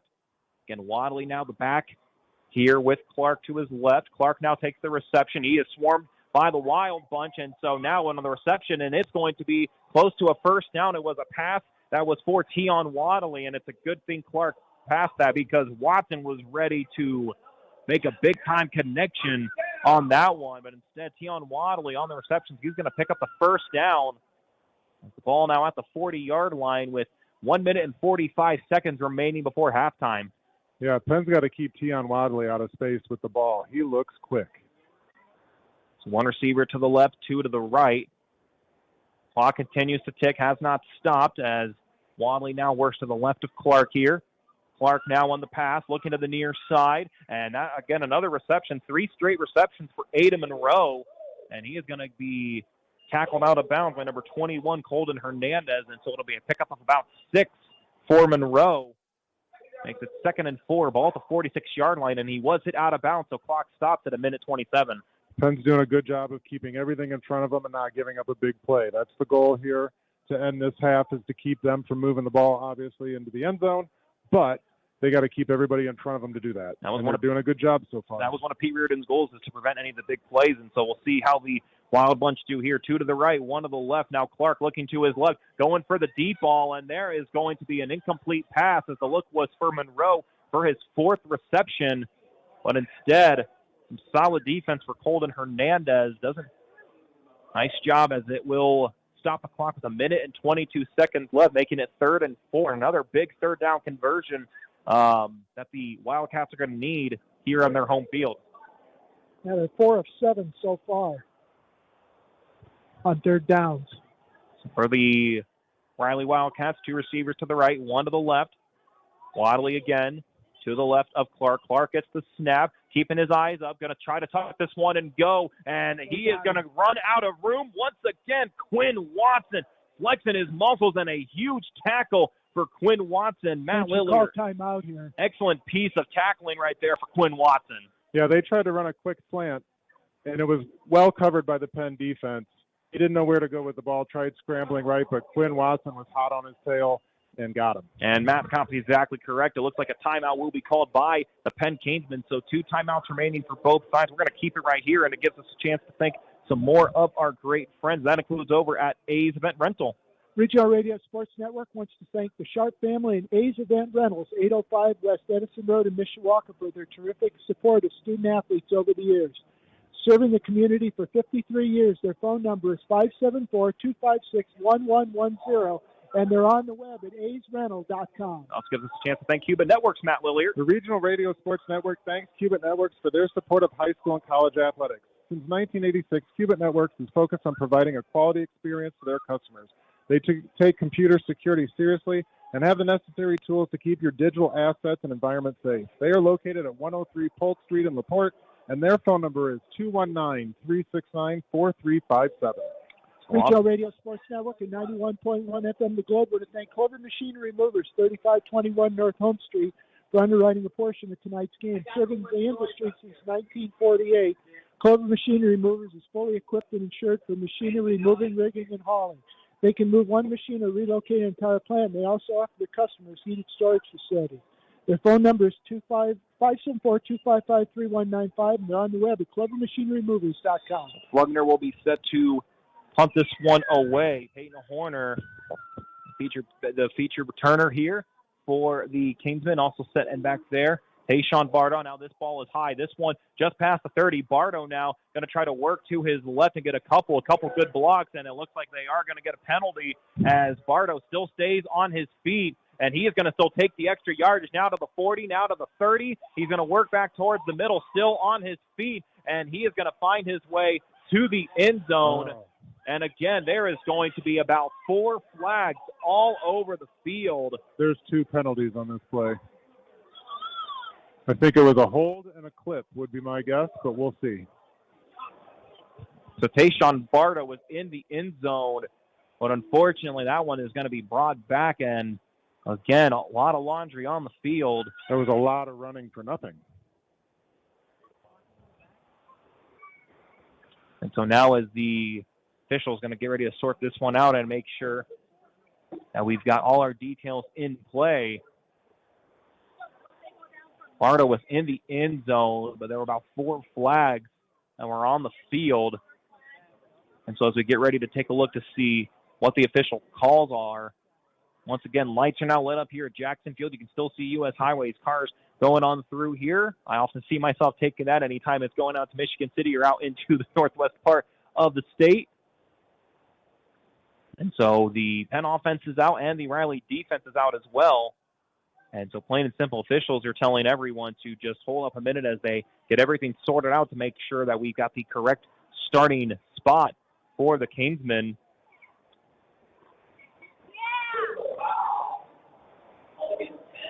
And so they're going to get a foul that goes against Penn. It's a personal foul, it looks like. And so 47.2 seconds left. That is going to be a long first down now here for the Kingsmen. It'll be 1st and 10. Well, they have to wait because I don't believe the official first down markers are set on the far side anyway. So Watson going to work to the outside. He's going to keep the ball himself, work to the outside, and he is going to run out of bounds. Now the question is, that was the first design run we've seen for Watson tonight. And so with Watson running out of bounds, then the clock stopped at 40.2 seconds left. They're going to give Penn the first down. The problem was I don't think the first down chain marker, I don't think those were officially set, but it looks like they will give the Kingsmen the first down. Nice job for Watson. And so they're going to get a pickup of, it looks like 10 on the play. So pickup of 10 for Watson. 2 receivers to the left, 2 to the right. Watson now dropping back, looking for the reception, finds Bardo. Bardo makes the snag. And a good catch for Tayshawn Bardo, and I believe Pete Reardon is going to call a timeout, or at least they're going to stop the clock. That was a great route by Tayshawn Bardo. He found the soft part of the zone, settled down, and caught the ball.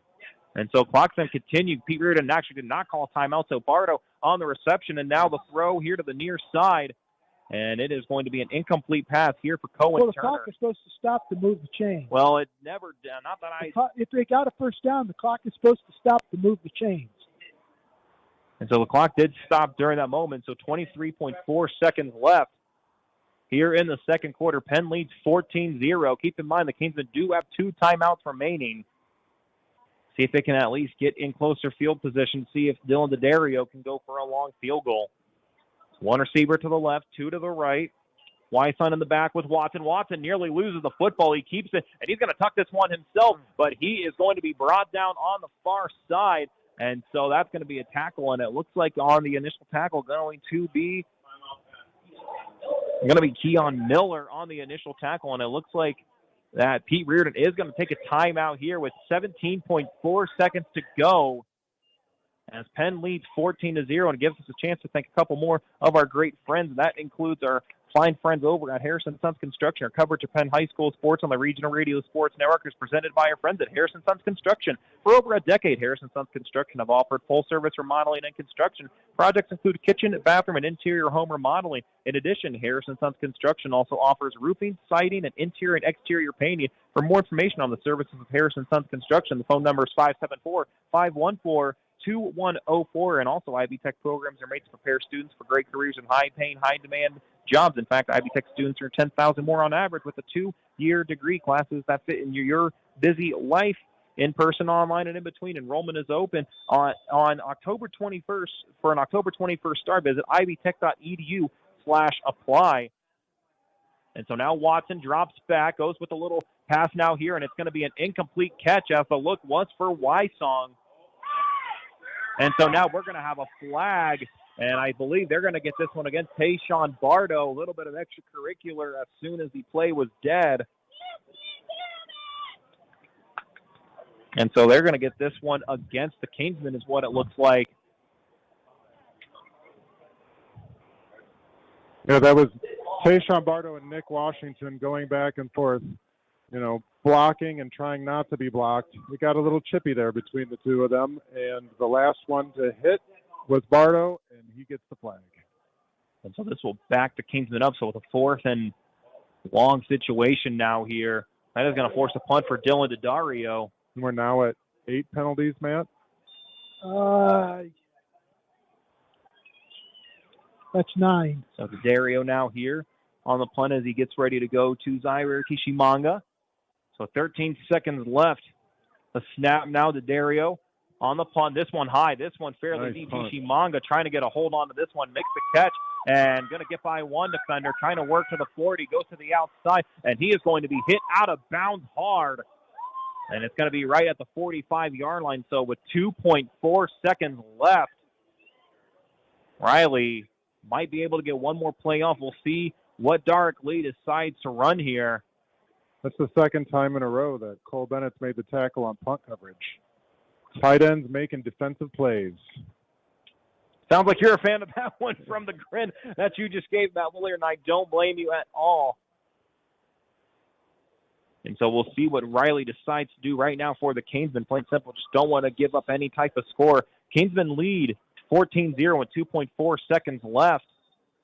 And it looks like we are going to have a timeout. And it looks like it's going to be the Wildcats as they want to get their ducks in a row here and make sure that everyone is aware of the assignments that they have. Getting together and coming up with their best 55-yard play. Exactly.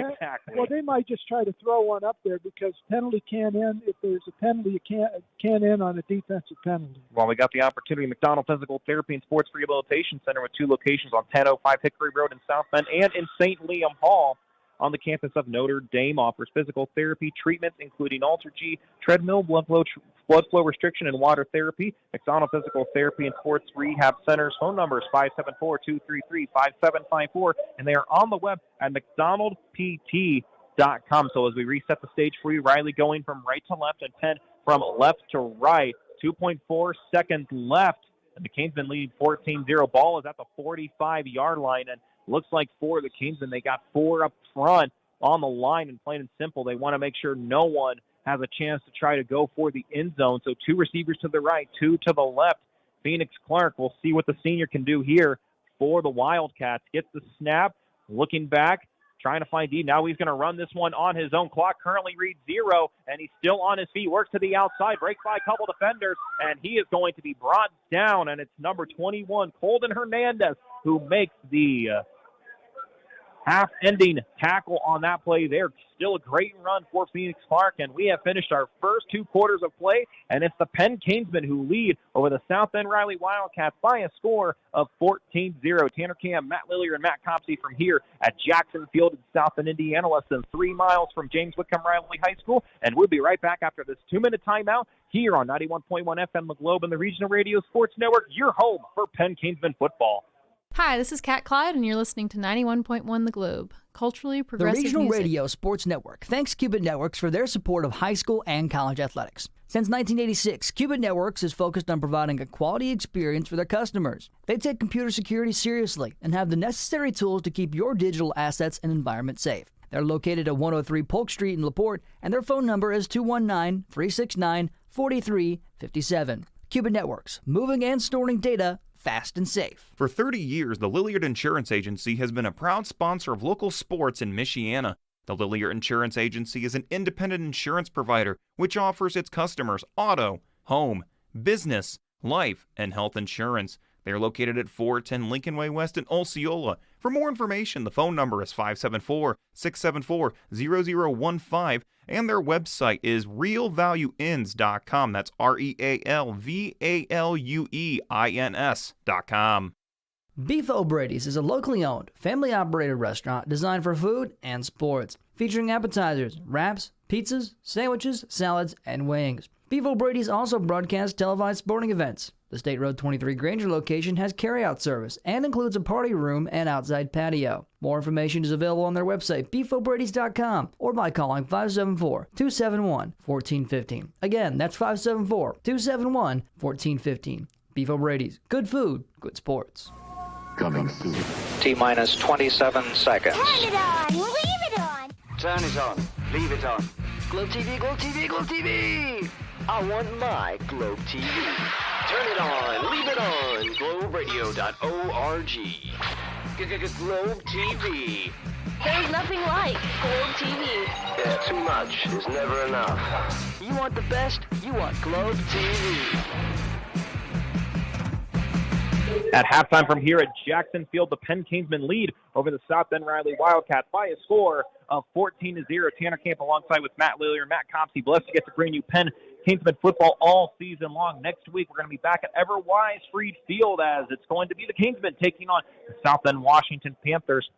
6:30 p.m. Eastern Time for our pregame show and 7 p.m. Eastern Time for our kickoff here. But as we're back here in this game, of course, we want to congratulate as it's homecoming here at South Bend Riley and Matt Lilly. Before we get to anything more at the game, it really is a special time. And you mentioned this on our pregame show. That is part of the motivation when it's homecoming. I mean, for some of these young men and women who are walking across the track, and for some of them, whether they're just now getting started in their high school career or for some, it's their final homecoming ever during their high school career. I tell you what, always a special moment. And right now for the Riley Wildcats, plain and simple, this is just about as big for motivation as just about anything else here tonight. Yeah, I've always been surprised when other teams schedule Penn for their homecoming game. And Penn's been so dominant in the North for so long that, you want to pick a different team, somebody that you have a shot at beating most of the time. Not to say that Riley doesn't have a shot here because it's only 14-0 and there's a whole half of football to play here. And again, I mentioned it earlier, Riley's really picked at the edges of success so far and had a couple of mistakes that set him back. So, there's a lot of football to play still. This game isn't over.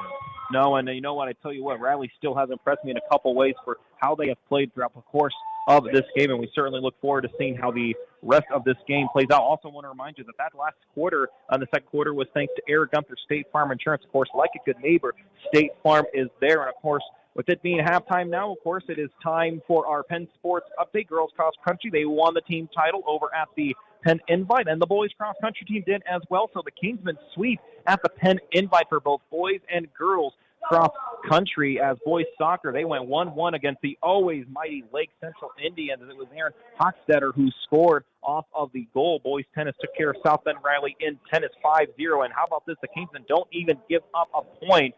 That is quite impressive for the Kingsmen tennis team. JV football, of course, as the varsity team lost, the Penn Junior varsity team helped them out as the Kingsmen defeated the Mishawaka JV team 41-0 in that final. The boys tennis team defeated Northwood 5-0. Girls golf, they ended up shooting the lower score against South Bend St. Joe. How about this? By 2 strokes, a 171 for Penn and a 173 for St. Joe. That is a nail biter in for girls golf. For boys soccer, Penn takes care of Riley 7-0.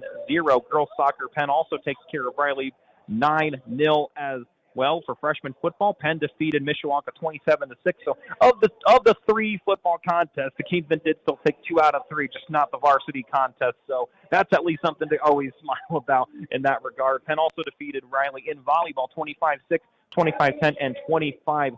9. And those are going to be our finals, as that's been throughout the course of the last week for the Kingsmen. And as we want to remind you, that tonight's Penn Sports Update is thanks to the great student journalists of Penn High School, led, of course, by the one and only and truly legend himself, Kurt Rowell. So you can follow them online on X, formerly known as Twitter, at @the_pennant or at thepennant.com. And so, Matt Willard, as we kind of bring this back to the game, as we're getting ready to get close to our halftime stats with Matt Cobbs here, I tell you what, really the breakout story, and we talked about this off the air by far, was not just that the Penn offense really started ramping up, but really for the 5'6" sophomore and Cohen Wyson. I tell you what, you said when you're within this program, it's your dream, and it is to always put on that iconic Penn uniform and that Vegas gold helmet. And I tell you what, you could have not asked for a better start for him in his young Penn career than what he's doing tonight against the Wildcats. No, I'm really excited for Cohen Wyson. He's running hard out there and making the most of the opportunity he's getting. And honestly, he's looking as good as any running back we've seen for Penn so far this year. So kudos to the sophomore. I hope he gets to continue it in the second half. Over 90 yards in the first half of your first game in varsity. Good for him. Now, it's great to see with that. And meanwhile, for Riley, we talked about this before. With keep in mind, it's a game that hasn't been played in a decade. It's been since October of 2014. And obviously the success that Riley had last year in the 2 losses, the always tough New Prairie Cougars. Casey McKee's done a great job with that group out there. And then, of course, the upset against Wawasee in the sectional opener. And so, plain and simple, Darrick Lee, he wants to really transform this Riley team. And as you mentioned, props to him after only playing one half of football before it was officially a no contest against the Fort Wayne Generals. They're able to, at least right now, they only trail 14-0 at the half against Penn. So still a lot of things that if you're Coach Lee, a lot of things that you like to see despite being down by 2 scores. If there's one thing that's a testament to Darrick Lee on this, it's just the participation in football. He talked a little bit about it before the game. It was a little bit hard to hear in our recording, but he's doubled the participation in football at Riley High School.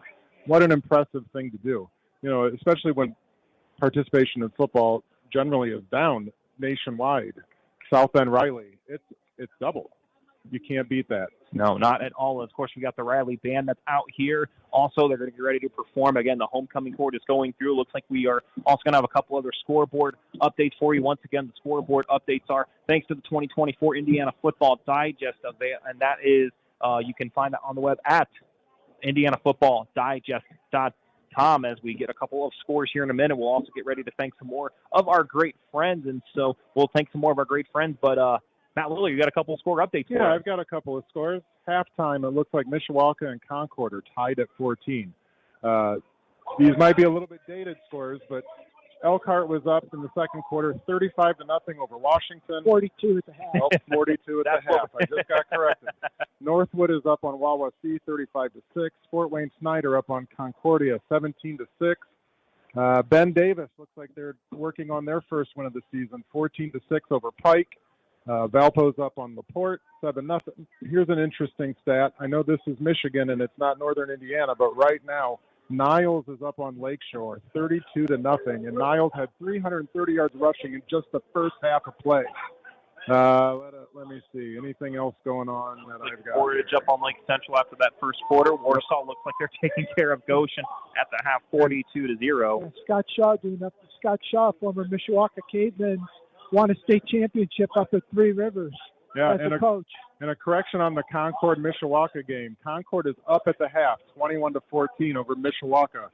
That's quite a game they've got going over there. That's such a good and two coaches. I know I myself have a high amount of respect for Craig Taylor for the Concord Minutemen and Keith Tinder for the Mishawaka Cavemen. We want to congratulate Keith Tinder for being named the Indianapolis Colts Coach of the Week for Week 2. And again, I know it's your alma mater that lost, but I tell you what, he really, since taking over for Bart Curtis, has done a great job with that Mishawaka program. And so well-deserved honor for Coach Tinder there. He certainly has, and he had a heck of a game plan against Penn last week, and that game plan was executed almost flawlessly.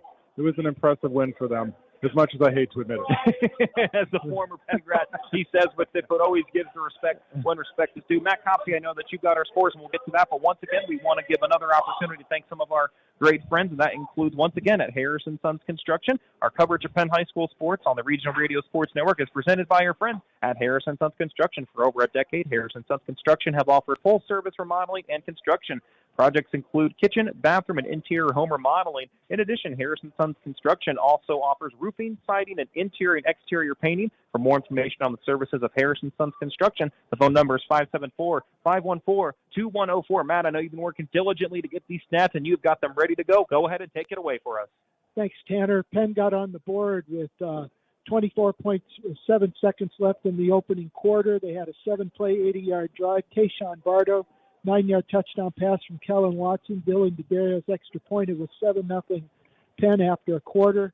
And then Cohen Weissong, an 18-yard touchdown run with 4 minutes to go in the first half, capped off a 3-play, 41-yard drive. DeDario's extra point. It's 14-0. That's where we stand. 7 first downs for Penn in the opening half, 7 first downs for Riley. Penn had 2 punts for an average of 37 yards. Riley had 3 punts for an average of 30 yards. Penn, 9 penalties for 75 yards. Riley, 3 penalties for 35 yards. Penn was 1 of 3 on third down conversions. Riley was 4 out of 8. Taking a look at some individual numbers, Kellen Watson was 4 out of 10 with 1 touchdown and 1 interception for 53 yards. Tayshawn Bardo had 3 of the 4 catches for 53 yards, and then you had Joey Bennett with 1 catch for 0 yards. Rushing the football, Kellen Watson 3 carries for 13 yards. You had, let me find it real quick. Jaden Parker with 1 carry for 5 yards.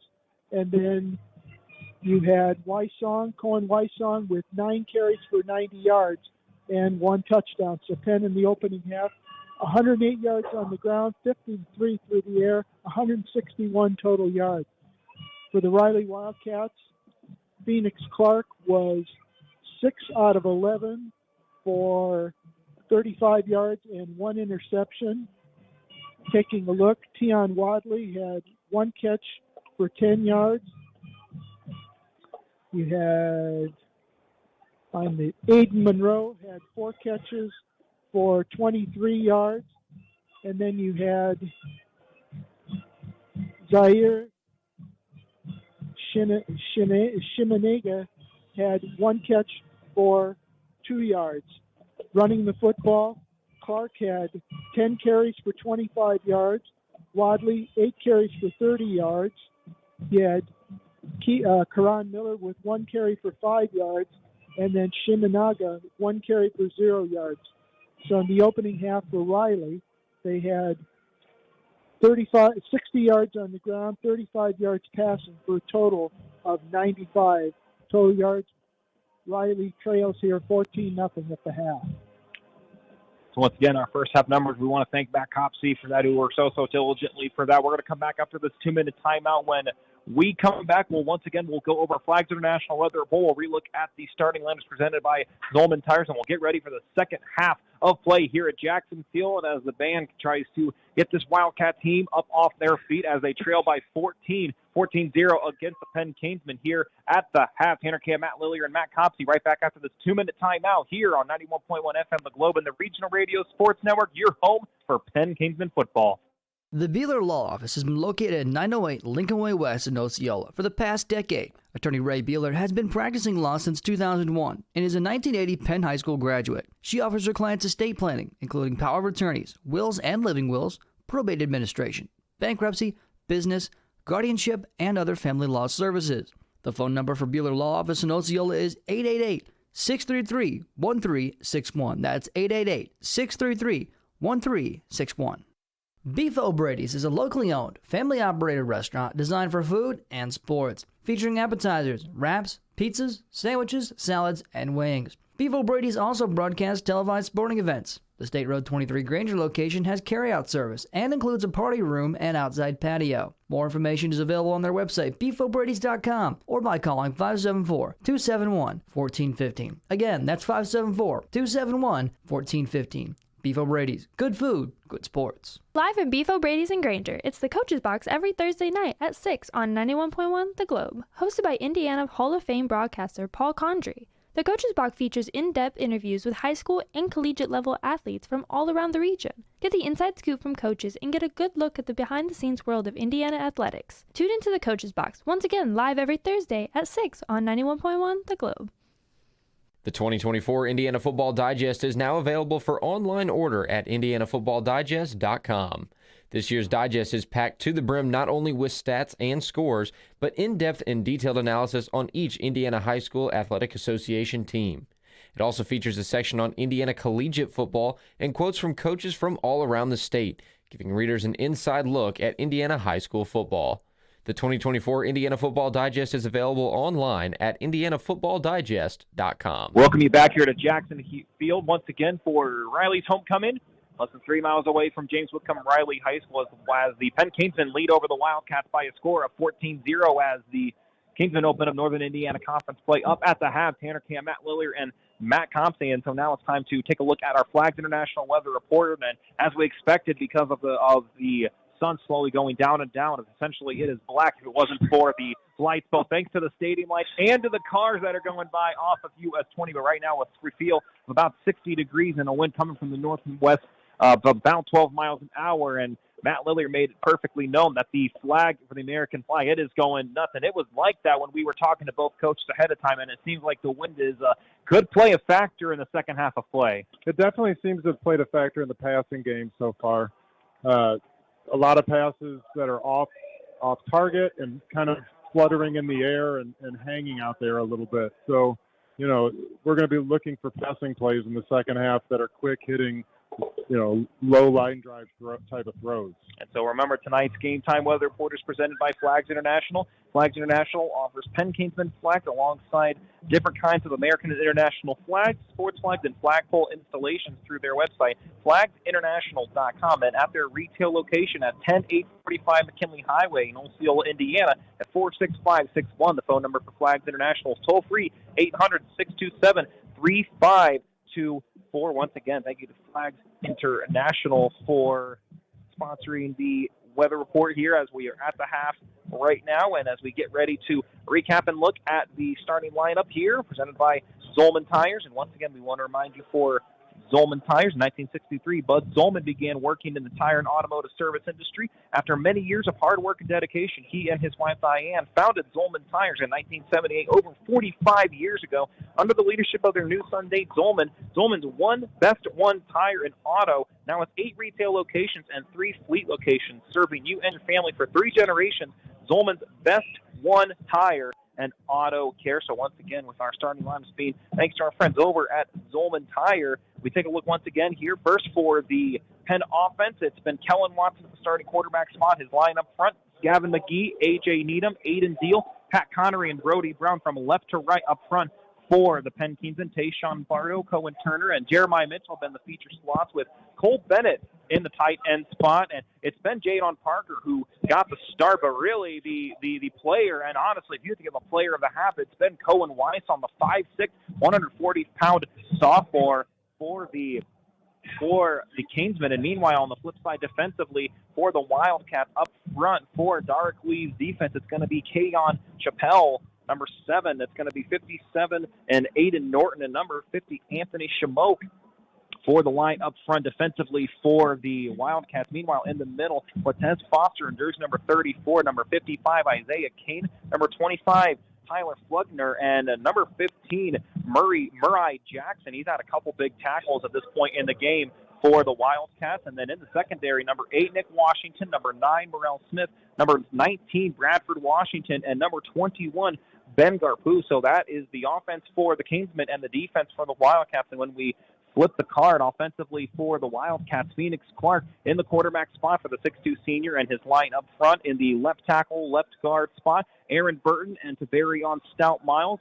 Handling in the center duties is going to be number 62, Sean Fryman. And in the right spot from right guard to right tackle, Jacob Navarrete, and jersey number 76, and number 50, Anthony Shamoke. So once again, Burton, Stout Miles, Fryman, Navarrete, and Shamoke, the line up front for the Wildcats. The feature wide receivers. Braxton Shines, jersey number 10, number 14, Aiden Monroe. He had a couple receptions in a row that pushed the Wildcats closer and closer, but unfortunately could not get the score. Number 1, Travion Thomas, one of the other players who's had himself a quiet but also productive night. Zaire Taisi Manga, and the feature back, number 6, Tion Wadley. That's the Wildcat offense. And meanwhile, for the Wild Bunch, the defense for the Penn Kingsmen up front, Christian Bonner, J.T. Seeger, John White, and Quinn Watson. They've been great tonight, especially on the ends for Bonner and Watson. Meanwhile, in the middle, number 19, Jonathan Searfoss, number 9, Wilson Thomas, and number 34, Wrigley Hall. And then in the secondary for the Wild Bunch, number 2, Peyton Horner. He's got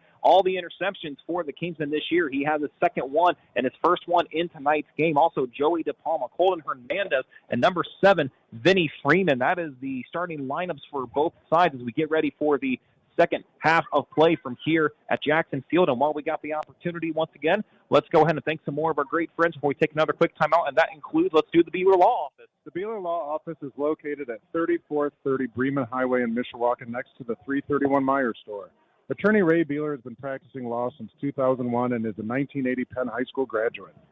She offers her clients estate planning, including power of attorneys, wills and living wills, probate administration, bankruptcy, business, guardianship, and other family law services. The phone number for the Beeler Law Office in Mishawaka is 888-633-1361. Let's take a quick 60-second timeout. When we come back, we'll have the second half of high school football ready for you here from Jackson Field. It's the Penn Kingsmen who lead over the South Bend Riley Wildcats 14-0. Tanner Camp, Matt Copsey, and Matt Lillier from here at Jackson Field back after 60 seconds here on 91.1 FM The Globe and the Regional Radio Sports Network. Broadcasting since 1958, this is WGCS Goshen. All right, a water, 2 Cokes. Can I interest you guys in our free app special? Free apps? Yeah, that sounds great. What do you got? Fried pickles, chips and salsa? No. Something even better. We've got the Globe Radio app. Listen, it's playing right now. Oh, okay, well, this is pretty good music, but what else do we got? It's got a chat feature, program and events calendar, the number for the Globe's request line, access to their socials, and even more. All for free, huh? The Globe Radio app sounds great. Now about those fried pickles. Eric Gunther and State Farm Insurance are proud to underwrite a portion of tonight's game on the Regional Radio Sports Network. Eric's office is located at 356 South Michigan Street in South Bend. Under State Farm Insurance Agency, Eric offers auto and health insurance, as well as financial services. For more information on these or other products that State Farm offers, Eric can be reached at 574-291-1597. Like a good neighbor, State Farm is there. The Penn Kingsmen in the white uniforms, black pants, and the black lettering, black numbering. It's got the long black line written right across the back of the uniforms. And, of course, in those iconic Vegas gold helmets with Penn written right across for Pete Reardon's Penn Kingsmen. Meanwhile, for Derek Lee's South Bend Riley Wildcats in the blue uniforms and the blue pants with the yellow numbering and the yellow helmets as well. And they've also got on the back, it says Wildcats right along, right where the collarbone is at. And again, Penn is going to get the kickoff here, so it'll be Riley as they will kick off to Penn here. And Matt Copsey, as you were adding up the stats and talking for a bit, tell you what, this opening drive could really kind of dictate the rest of this game, and it'll be interesting to see what Pete Reardon has planned here. He now is up here against the Riley Wildcats, and he's looking for his first NIC win here tonight. I think, Pete, I talked about wanting to see Penn consistently run the football, and we saw that a lot in the opening half, and I think I'd like to see him do it a little bit more here in the second half, and then mix in a pass every now and then. But what you want to do is you want to try to wear this Riley defense down. They were on the field a lot in that opening half. You want to try to wear them down so you can take advantage of the game. Colton Hernandez set to be back to return on the kickoff here. Also back for the Kingsmen. Looks like that's going to be number 4 here for the Kingsmen. So as we take a look here, so Cohen Turner back there and set to kick this one off here for the Wildcats as he is handling all the kicking duties, and it's going to be number 84. It's going to be Austin Flugner, the 6'4", 175-pound junior. He's handled all the kicking duties, similar to what Dario does here for the Kingsmen. So Penn will now go from right to left and Riley from left to right here in this third quarter. And as we are ready to get this one underway, it has gotten cooler throughout the night. It's been by far the coolest temperature-wise throughout this season. And we'll see if this Penn Kingsmen offense can stay hot as Fluger is going to get this one. It's going to stay close and be received right around the 40-yard line. And so they're going to blow the whistle. And so they're going to throw a flag on the play. I think he called a fair catch there and still ran with the ball. I guess on what happened. And so on the initial catch and who called the fair catch, it's going to be Harrison Huck. Well, if that's the case, that'll be penalty number 10. And that is the case. That's going to go against the Kingsmen.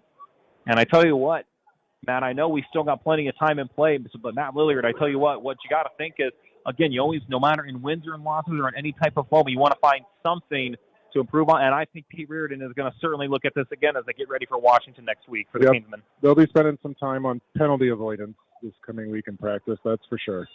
So Kellen Watson and company back on the field for the first time here in the second half of play. Just 2 seconds have gone by. And so Kellen Watson now the handoff here for Jadon Parker, and he is absolutely smoked up front. That is Cortez Foster, the 5'11", 220-pound senior.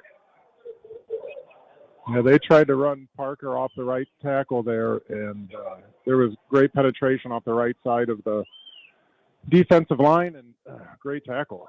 That was a heck of a hit. I tell you what, so that is going to end up getting no gain here for the Kings. 2nd and 10, ball at the 32-yard line. Now Watson goes with the handoff to Parker once again, and he is absolutely mauled up front. Leading the charge that time, Murray Jackson. And so right now for the Kingsmen, and also in that play, might we add, is going to be Keon Chappell as well. So that'll make it 3rd and 10, stays right where they're at for the Gold Rush. And it's surprising not to see Wysong in the background or in the backfield to start this half. It's 2 receivers to the right. Parker still in and to the left here for Watson. Watson drops back now, keeping his eyes up, thinks about it, goes to the jab pick. Now the throw to Bardo, and he makes the catch, and he loses the football, and they're going to say that he fumbled. They're going to say incomplete. Then it was ready to pick it up, but it's going to be an incomplete pass. Bardo, if his arms would have grown by not even about a half an inch, he almost makes that grab. So it's going to be 4th down and a punt here for the Kingsmen. Yeah, that was a deep post pattern down the middle of the field. He had him by about a step. He got it in his arms, but the tackle kind of popped that ball out. Incomplete pass. So Dylan Dario, who is going to be punting away here for the Kingsmen, and set to return this one will be number 3. It'll be Zaire Tyson Manga. Tyson Manga, the lone back now here to get ready for the punt. Ball currently at the 32-yard line to Dario. Now this one high. This one is soaring and going to be received right around the 35-yard line. And never calling for fair catch, but tried to kind of bear crawl his way for at least 2 or 3 yards, and he might get just that. So it looks like this ball will be spotted right around the 37-yard line. And so now it'll be Phoenix Clark. 32-yard punt, 2-yard return. That's been right around his average for Dario. And so Phoenix Clark and company, once again, the Hogs up front, Burton, Stoutmiles, Fryman, Navarrete, and Shamoke. The offensive line up front here for the Wildcats. 2 receivers to the left, 1 to the right. Wadley on the left hip here for the Wildcats, and he's going to get by 1, but get by... I think that might have been a miscommunication with the snap. And on the initial tackle, Jonathan Searfoss. We've called Searfoss' name a few times tonight. He's playing some good linebacker for the Kingsmen. 7 tackles coming into tonight's contest, and he has worked himself into the starting lineup. Got the start last week against Mishawaka, so making his 2nd straight start. That tackle makes it 2nd and 9, so only a gain of 1 for Wadley. Ball at the 38-yard line. Here, almost 2 minutes already gone by in the 3rd. Yeah, Penn has given up 7 first downs in the first half, but they've played much better positional defense in this game than they most have of last. that came on that opening drive when they got 2 or 3 first downs, and then Penn's kind of shut them down from that point on. So now Clark rolls out to his left, and he's going to tuck this one and take it himself, but he's not going to get much. Ball might have gotten loose. Penn thinks that they might have a chance. I think they've got it. And let's see if they have it. They've got it. Penn ball. And it looks like they do. And it looks like, based off we see the spot and in the direction, I believe it might have been Wilson Thomas who might have recovered the football that time. He went immediately over to Coach Reardon. And so fumble recovery for the Kingsmen. And so another great stop. They had the interception earlier, and they get the fumble recovery. And then the Kingsmen in a great position now here with 9:41 left in the third quarter. Defense in the Wild Bunch already big-time improvements from last week. Yeah, this was an important possession for Riley. This was a score would have got them right back into this game. That fumble was a tide turner here, I think, for this game. Now Kellen Watson and company back out onto the field. One receiver to the left, one to the right. Jadon Parker now in the back with Watson, and Parker gets the reception, and he once again is absolutely brought down with authority, making the tackle that time. Number 7, Keon Chappelle, the 6-foot senior. So a loss of 2 here for Parker makes it 2nd and 12 here for the Kings with 9:20 left to go in the third quarter. Ball at the 43-yard line. Yeah, Riley's come out of the locker room, at least on defense, ready to play. One receiver to the left, one to the right. Now Watson, the handoff to Parker, again trying to work his way up the middle. Breaks by one defender, but stumbles and might have gotten back to the initial line of scrimmage. So maybe it looks like a gain of 2 for Parker. Makes it 3rd and 10. And so it'll be a 3rd and 10 situation here with under 9 minutes to go. So see what Pete Reardon and the Kingsmen can do here to try to get a 3rd down conversion here just about close to halfway through the quarter. Yeah, they've been running everything up the middle so far to start this half. Look for something to the wide side of the field on 3rd down. One receiver to the left, 2 to the right. Watson drops back, takes 2 steps, looking. He's got some space. He's going to make the toss, go to his tight end, and Cole Bennett. He's in, and that's going to be a 1st down for the Penn Kingsmen. Great job by Cole Bennett on the reception. And as a reminder that on tonight's Kingsmen First Downs are brought to you by Chris Neal State Farm Insurance with their location at 1602 East Day Road in Mishawaka. You can reach them for a quote today at 574-255-2900. That was a great touch pass by Kellen Watson there. Cole Bennett ran a flag pattern to the left side of the field, and he dropped it right over his shoulder. That was a great pitch and catch. Pick up a 20 on the play. No receivers to the left, 3 to the right here for the Kingsmen. Parker in the back. He's going to get the handoff, and he's going to find an opening, and he's going to try to work to the end zone. Stutter steps past 1, and is going to get inside the 5. And so it's going to be another 1st down on the rush for Jadon Parker. Both started at the 22-yard line. And that's what running up the middle does. You run up the middle, you soften that defense up a little bit, and then you hit the outside. That was a great run by Jadon Parker there. That was a big hole on the left side of the line. So it looks like 19 yards on the gain for the Kingsmen, and it looks like now it's going to be Wyson who's back in the feature back now here as the handoff, then go to Wyson. Oh, my goodness, he is hit with absolute force. Getting up a little bit slow. And on the hit that time was Cortez Foster.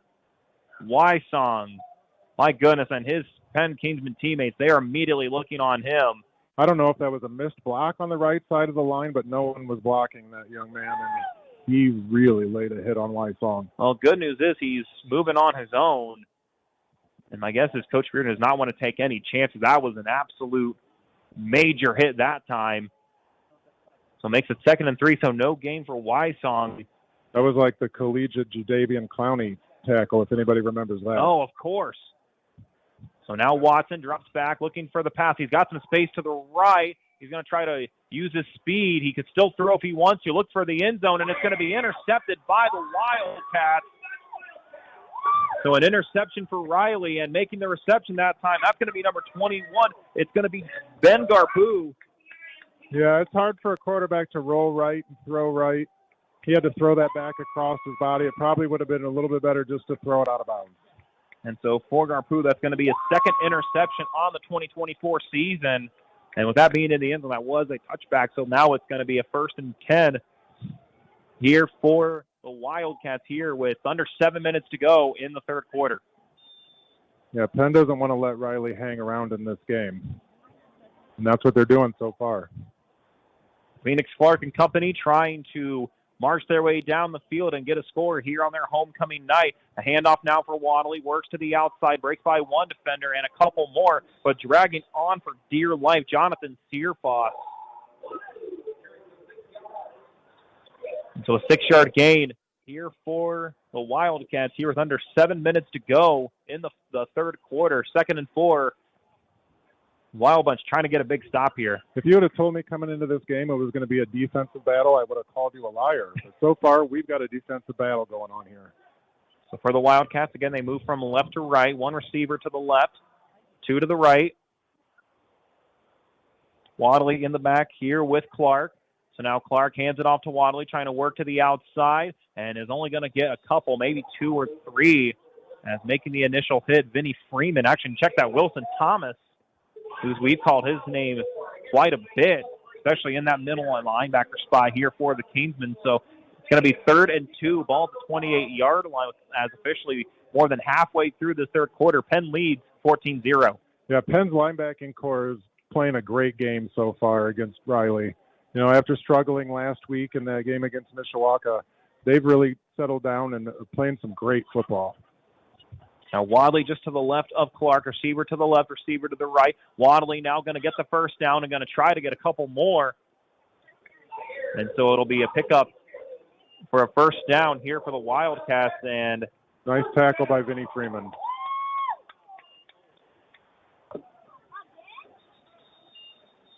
And so now it looks like we got a player limping off the field right now. It's going to be Zaire Taisi Manga. Yeah, he's the one who got the first down. Yeah, it's actually, so he's the one, and immediately the Wildcats and the coaching staff, they just pick him up and just don't even let him put any pressure on that leg. Yeah, he looks like he's in some pain.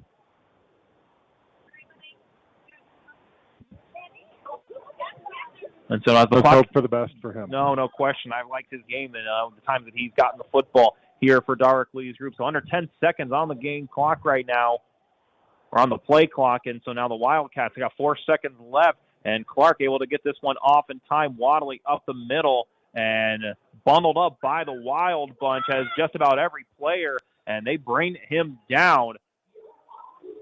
So Keon Wadley on the carry, and it's going to be a pickup. Looks like a 5 here for the Wildcats. 2nd and 5, all at the 42-yard line with 4:40 left in the third quarter. Now, Riley's moving the ball pretty well on the ground right now. Penn needs to stiffen up a little bit here on defense. No timeouts have been called by either side. So 3 timeouts for Coach Lee and 3 timeouts for Coach Reardon. Penn needs to dominate it on the front line. 2 receivers to the left, 1 to the right. Clark's got Wadley to his right.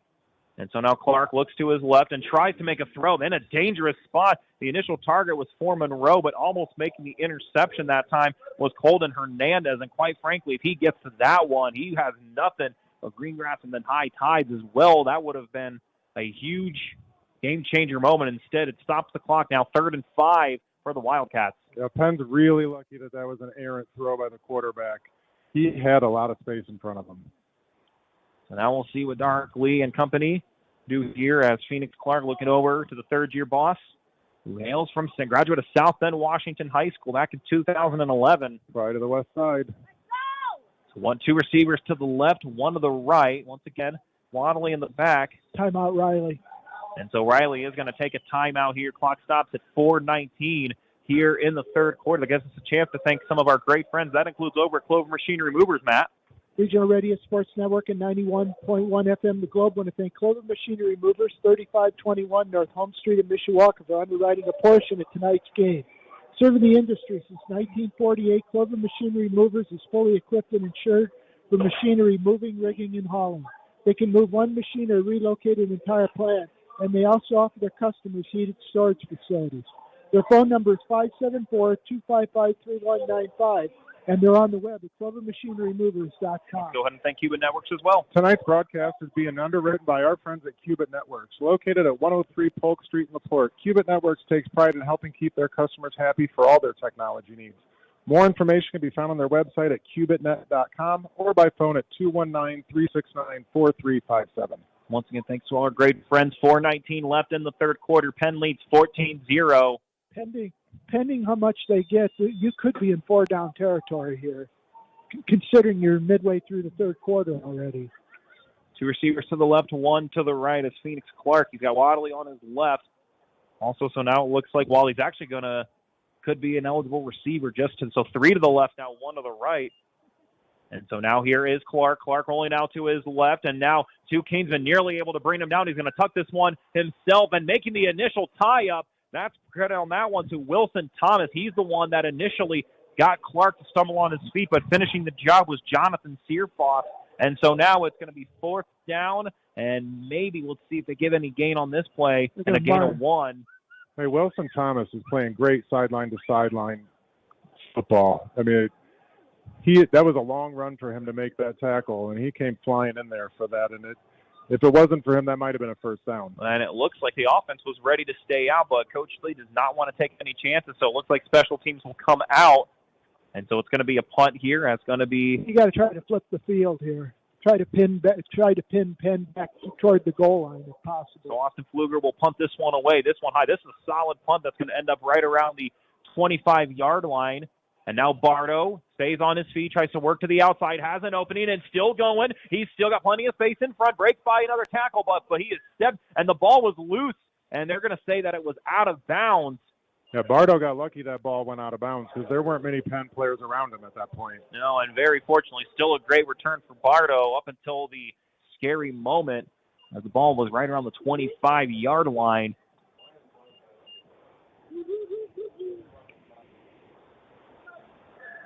I think one big win so far in this half is I don't think we've had more than one penalty, right? Not that I know.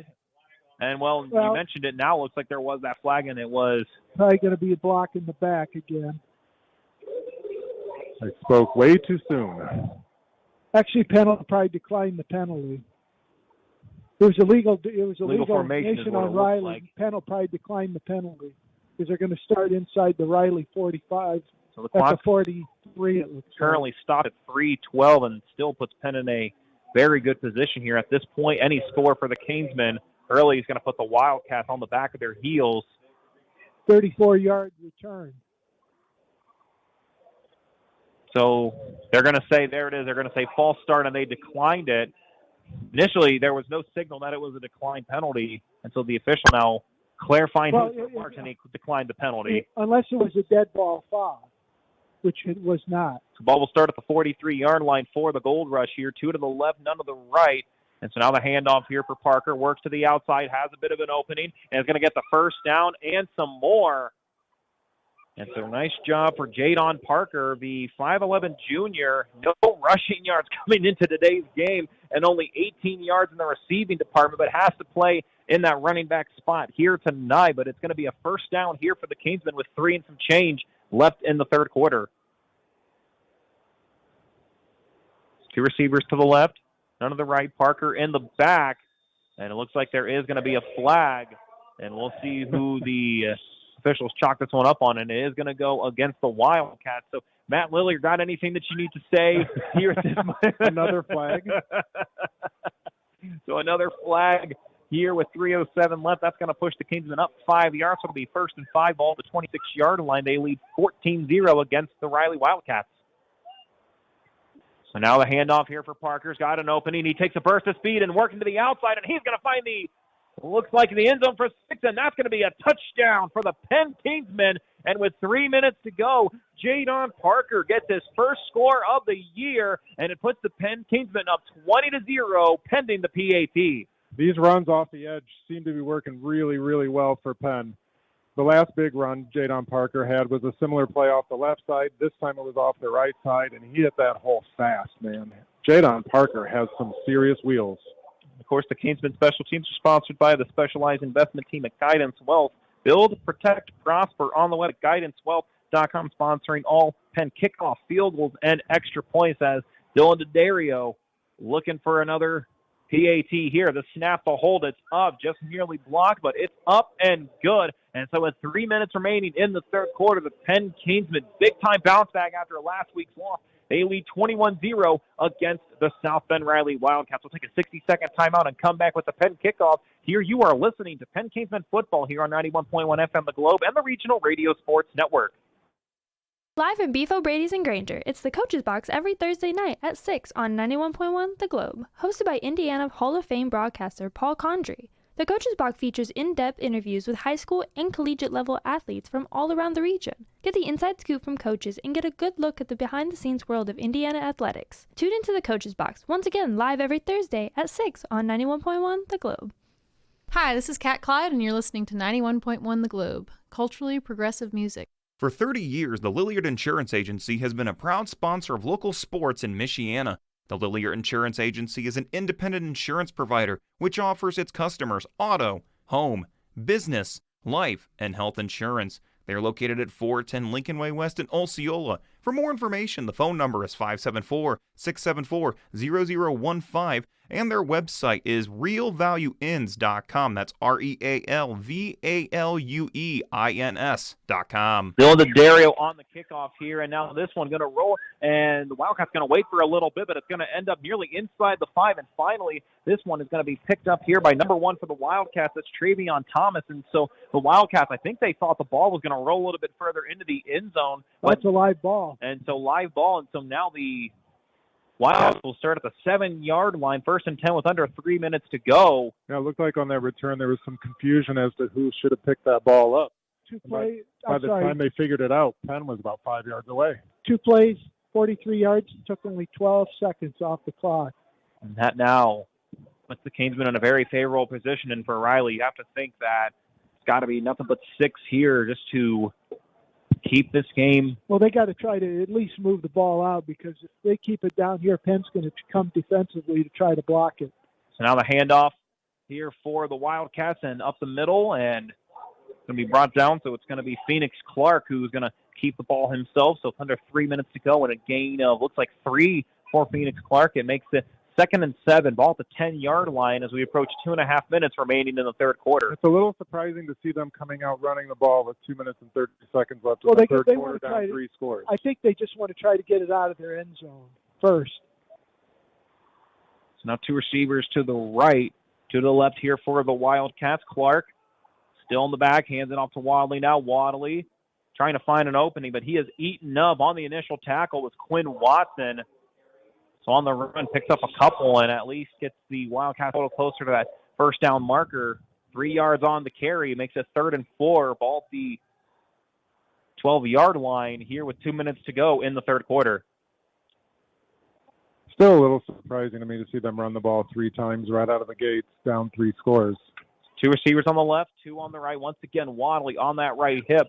And so now Clark, he's going to keep this one himself, work it up the middle, work to the left, and he's got the first down and maybe more. And he's going to be brought down near the Penn sideline. But there is a flag on the field, and we're going to take a look to see where this flag is at. And it looks like it's in the spot.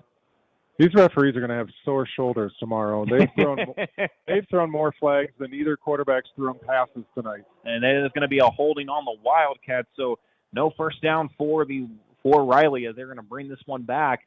The clock stopped with 1:41. It's from the spot of the foul.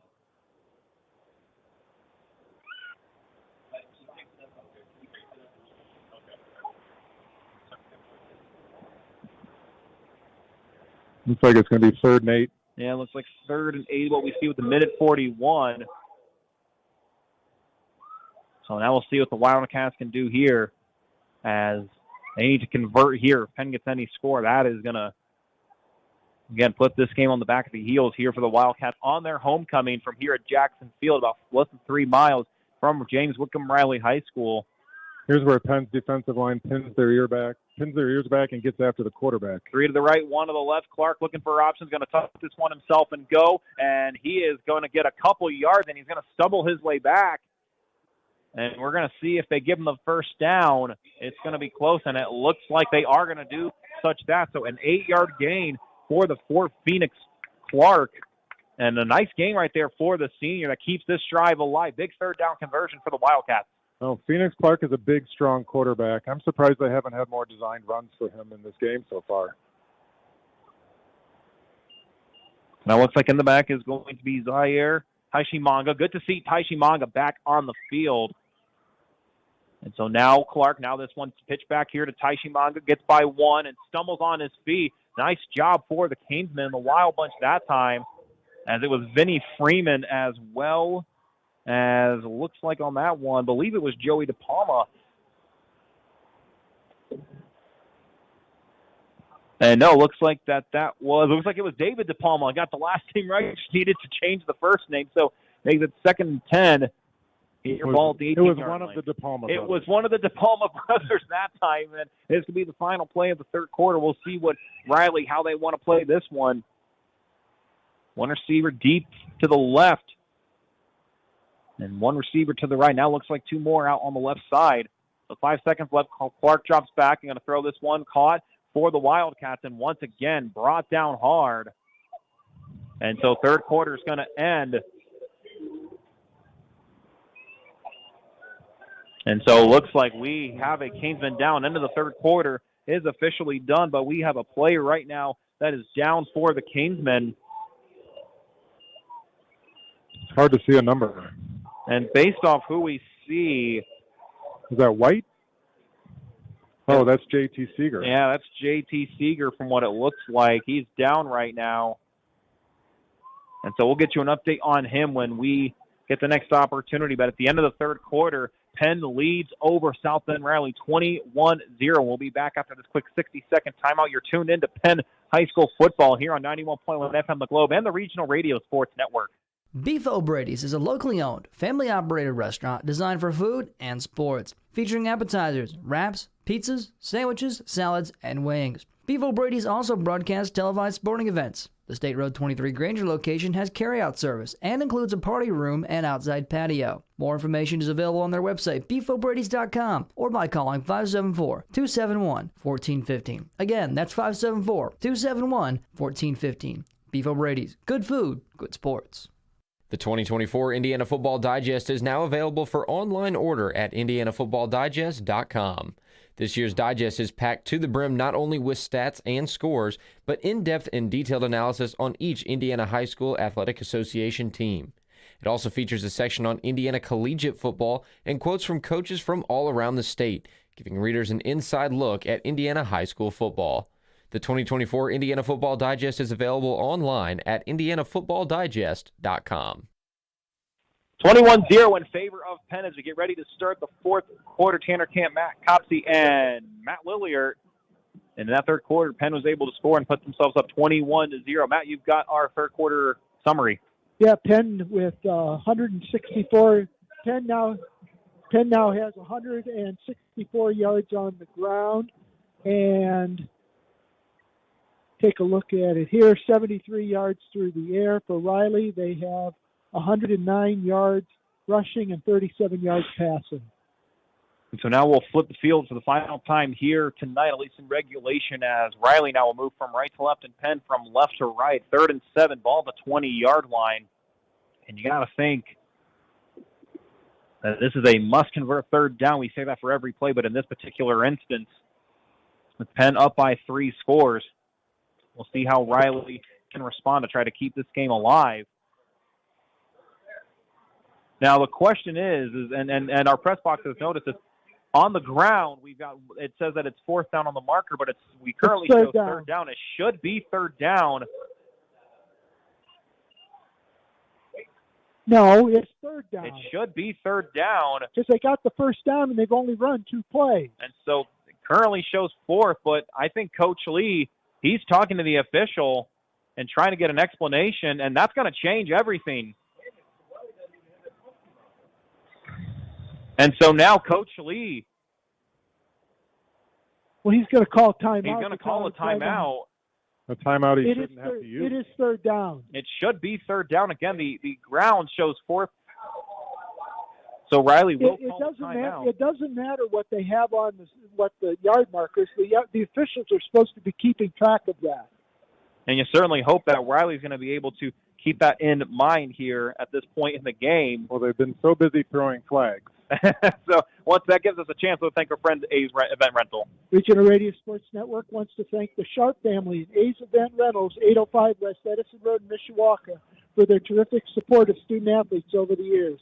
Serving the community for 53 years, their phone number is 574-256-1110, and they're on the web at acerental.com. And they are going to correct it. It is third down,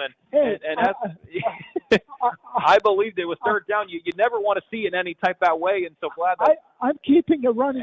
I keep a running score here, and I've been doing this for over 30 years. Yeah, so I think I know. Phoenix Clark works his way up the middle, Never doubt Matt Copsey. No, I would never doubt Matt Copsey in that regard. And they ran the ball again on third down. Yeah, and so Phoenix Clark going to work his way up the middle. Not going to be enough for the first down, and it looks like it's going to be 4th and 2, and it looks like Coach Lee is going to punt this one away, so it's going to be for the Wildcats. They're going to have number 83, Austin Flugner, punt this one. Now the question is, we'll see if they take any chances with the fake, but we'll see based off the spot and where we're at. And, yeah, Flugner, he was on the field. They're going to take him off, so looks like Coach Lee,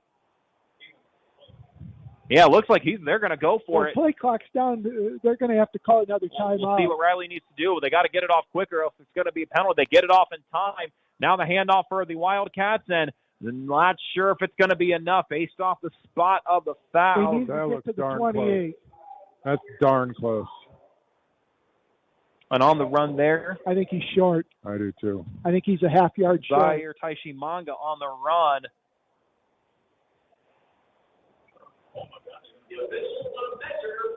We're going to get a measurement. They're going to get a measurement. Okay. So we'll see officially what we have. He's a good half yard short. So we'll take a look, though. Don't doubt Matt Copsey. And so let's see, though, as they take a look, they'll pull the chains back. Oh, he's a first down. No. And they're going to get a first down here for the Wildcats. They spotted it different because the one official was standing back over there. So first down for the Wildcats with 58 seconds gone by. Penn still leads 21-0. And, of course, for the Penn offense, as we want to remind you that for the first downs for the Kingsmen, they're brought to you by Chris Neal State Farm Insurance, their location at 1602 East Day Road in Mishawaka. You can reach them for a quote today at 574-255-2900. As Clark now, he's going to take this one and keep it himself, and once again brought down by Christian Bonner.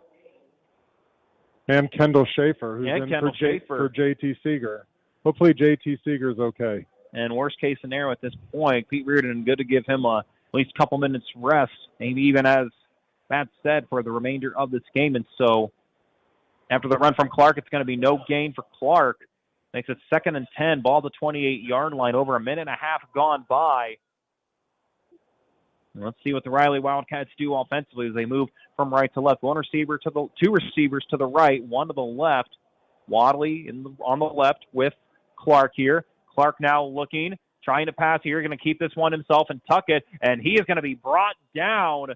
And on the tackle there, number 34, Wrigley Hall. 12 tackles coming into today's contest for the 5'11 junior. Clark had Aiden Monroe open on the sidelines. He was just too late to throw and couldn't throw it by the time he wanted to. The defense had caught up, and he had to tuck the ball and go. 3rd and 10 now here for the Wildcats. 5 of 12 on third downs as Riley tonight. So under 10 minutes to go here in the fourth quarter with Penn leading 21-0. Clock continues to tick away. Keep in mind, Riley's got 2 timeouts. Penn's got all 3 of their timeouts for the remainder of regulation. Riley's going to take another one. And it looks like they're going to take another timeout. And so Dark League going to now have 1 timeout remaining for this fourth quarter, and that gives us a chance to thank some more of our great friends. That includes the fine folks over at Cuban Networks. The Regional Radio Sports Network thanks Cuban Networks for their support of high school and college athletics. Since 1986, Cuban Networks has focused on providing a quality experience to their customers. They take computer security seriously and have the necessary tools to keep your digital assets and environment safe. They are located at 103 Polk Street, LaPorte, and their phone number is 219-369-4357. Ivy Tech credits transfer to more than 100 colleges and universities in Indiana and outside the state, with more than 20 degrees qualifying for guaranteed admission at the largest four-year institution in the state. Classes that fit you in your business. Each year, over 5,000 students transfer to a four-year university each year. Classes that fit your busy life, in person, online, and in between. Enrollment is open for an October 21st start. Visit ivytech.edu/apply. So 3rd down and 10, ball at the 28-yard line. Clock stopped at the 9:23 mark as Coach Lee uses second timeout, so he'll have 1 more remaining for the fourth quarter. And this will be the 11th play of the drive. 2 receivers to the right. Now make it 3 with Bristol in motion. And so now Clark drops back, and he is going to be brought down hard And so making the tackle up front, number 98, Christian Bonner, a player that from the defensive line standpoint has been improving each and every single week, and that play is going to force the punt team here for the Wildcats here on 4th and long with 9 minutes left. I think that was Christian Bonner's first sack of the year, That's and correct. what a great time to get one. 3rd down and long. You definitely want to see your defensive line make plays, and he sure did. Austin Flugner will punt this one away and set back to return Tayshawn Bardo and Peyton Horner. And so now Flugner on the punt, goes with the side, going to get just past the 50-yard mark, and Horner now with the reception. He's going to go to the far side, and he's got some space, and he's still on his feet, working back towards the middle, and he's going to be brought down hard by a pack of Wildcats. And so inside the 20, the Kingsmen, and based off with 8.5 minutes to go, any type of score here could potentially slowly start to close the book in this chapter for the Riley-Penn rivalry here at Jackson Field. That was a 32-yard punt and a 42-yard return. Nice job for Peyton Horner. He has really found his mark on all different sides of the ball tonight, whether on special teams or that interception early on that he had. And so we'll see what the Kingsmen do as Kellen Watson trying to put the Kingsmen up 4 scores here at Jackson Field. 2 receivers to the right, none to the left. Parker now, as he gets the handoff, works to his left, works back toward the middle. He's up, and he's in for 6, his second one on the night. And that's going to be a Penn Kingsman touchdown. Jadon Parker, his second score on the night and on the season, makes it 27-28 in favor of the Kingsmen. Dylan D'Addario set for the PAT. Yeah, this Penn offense has found the soft spot of the Riley defense. It's on the edges, and they're running out there every chance they get. And, man, are they gaining yards. And I can't stress this enough. Jadon Parker is fast. I think the Riley defense is starting to wear out because some of these guys are going both ways as well. They're playing both offense and defense. Reminder, the Kingsmen special teams are sponsored by the specialized investment team at Guidance Wealth. Build, protect, prosper on the web at guidancewealth.com. Dylan D'Addario, that one is up, and it is good. He's yet to miss a PAT at any point this year. And with that score from Jadon Parker, second one on the night, makes it 28-0 with 8:25 left in the fourth quarter. Penn up on the Riley Wildcats. Will be back after the 60-second timeout here on 91.1 FM The Globe and the Regional Radio Sports Network, your home for Penn Kingsman football. For 30 years, the Lilliard Insurance Agency has been a proud sponsor of local sports in Michiana. The Lilliard Insurance Agency is an independent insurance provider which offers its customers auto, home, business, life, and health insurance. They are located at 410 Lincoln Way West in Osceola. For more information, the phone number is 574-674-0015, and their website is realvalueins.com. That's REALVALUEINS.com.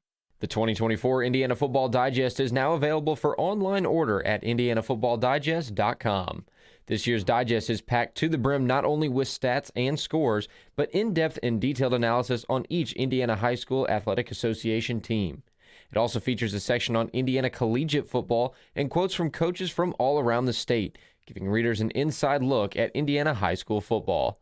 The 2024 Indiana Football Digest is available online at indianafootballdigest.com. And it looks like now for the kickoff duties now, D'Addario is not going to take this one as this ball goes out of bounds close to the 15-yard line, and it looks like they'll get it taking at the the kickoff. 35. Looks like that was number 9, I believe. If I read this right, 99. 99, and that's the case. It's Kendall Schaefer. So on the kickoff Riley there. will get it at the 35 now. So the ball goes out of bounds, and there's a penalty there, so it'll be now at the 35. One play, 11 yards, took 8 seconds off the clock for Parker's second touchdown of the night.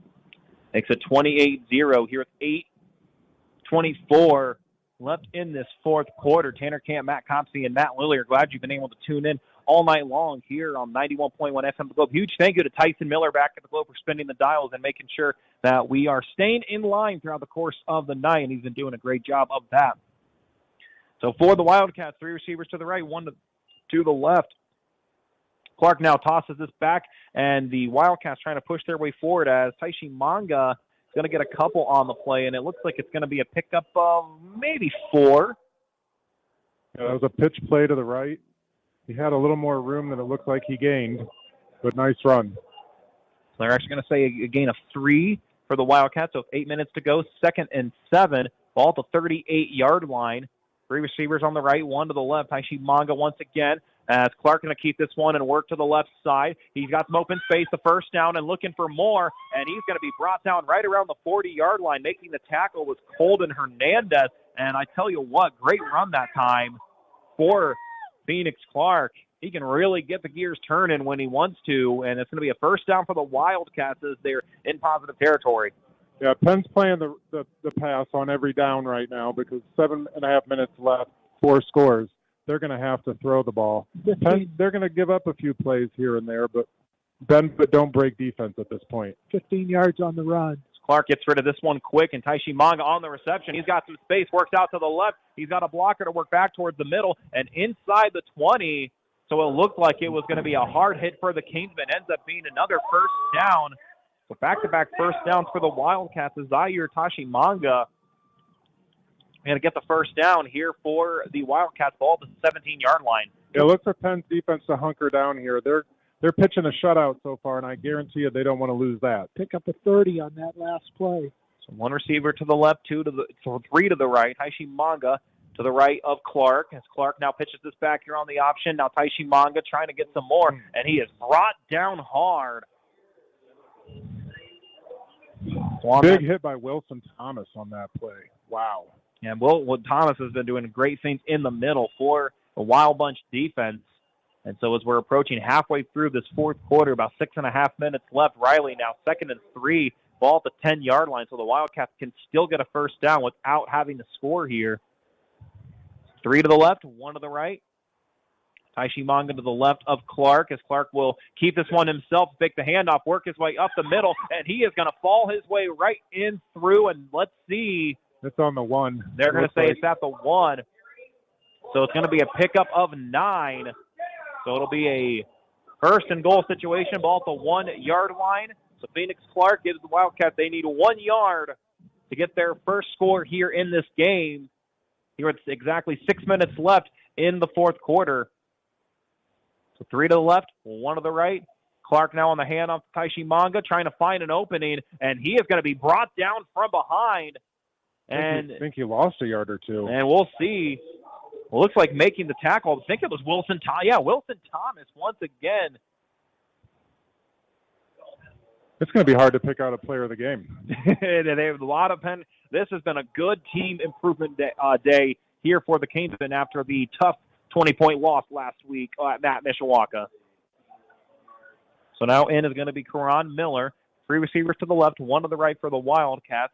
They now need 2 yards in order to get the score. And Clark is just going to walk his way into the end zone for a touchdown. So Phoenix Clark gets the score. And with 5:14 left, the Riley Wildcats now trail 28-6, pending the PAT here. A nice job for Clark finding the opening, and he just waltzed his way into the end zone. Yeah, Clark's a big quarterback and tough to stop when it's only a yard or two that he needs. And even though Penn gave up the score here and lost their shutout, I will say this Penn defense has played much better football this week than they have the first 2 weeks of the season. It's good to see this improvement. So it'll be Austin Flugner who is going to take the PAT here, try to get the Wildcats within 3 scores. And so for the Wildcats, the snap, the hold, the kick nearly blocked, and this one is up, and it is good. So with 5:14 left in the fourth quarter, the Wildcats get on the board. They still trail 28-7 against the Kingsmen, and we'll be right back after this quick 60-second timeout here on 91.1 FM The Globe and the Regional Radio Sports Network. Did you know there's a place right here in Michiana that provides comfort and care for families of sick or injured children? Ronald McDonald House Charities of Michiana gives families everything they need, whether it's a hot shower, a comfortable bed, or a home-cooked meal. This allows parents to truly prioritize the health and well-being of their child. Because of people in this community just like you, RMHC Michiana provides their services at zero cost to the families. Find out how you can volunteer or donate to rmhcmichiana.org. Beef O'Brady's is a locally owned, family-operated restaurant designed for food and sports, featuring appetizers, wraps, pizzas, sandwiches, salads, and wings. Beef O'Brady's also broadcasts televised sporting events. The State Road 23 Granger location has carryout service and includes a party room and outside patio. More information is available on their website, beefobradys.com, or by calling 574-271-1415. Again, that's 574-271-1415. Beef O'Brady's. Good food, good sports. It'll be Austin Flugner who will kick this one off here for the Wildcats and set to return for the Kingsmen. Back number 21 is going to be Colton Hernandez. Also in is going to be Cohen Turner. And also there, just in case it goes in that direction, number 11 in Jeremiah Mitchell. Again, Riley going from right to left and Penn from left to right. Penn in the white uniforms, black pants, and the Vegas Gold helmets. Penn better be ready for an onside kick here. Yeah, it could very well happen. There's not much time, but anything could still happen at this point in the ball game. And so Flugner now keeps this one low. And Penn, just plain and simple, gets it and falls on top of it. Number 12? Yeah, good job. Plain and simple. That was Noah Moore. Defensive back? Yeah, I mean, plain and simple. Just get on top. Don't try anything cute. Just get on top of it, and let's move on to the offensive side of the ball. No, he looked like a shortstop fielding a grounder there. 7 plays, 65 yards. Took 3 minutes and 10 seconds off the clock for Riley's first score of the night. Look for Penn to keep running off the edge here.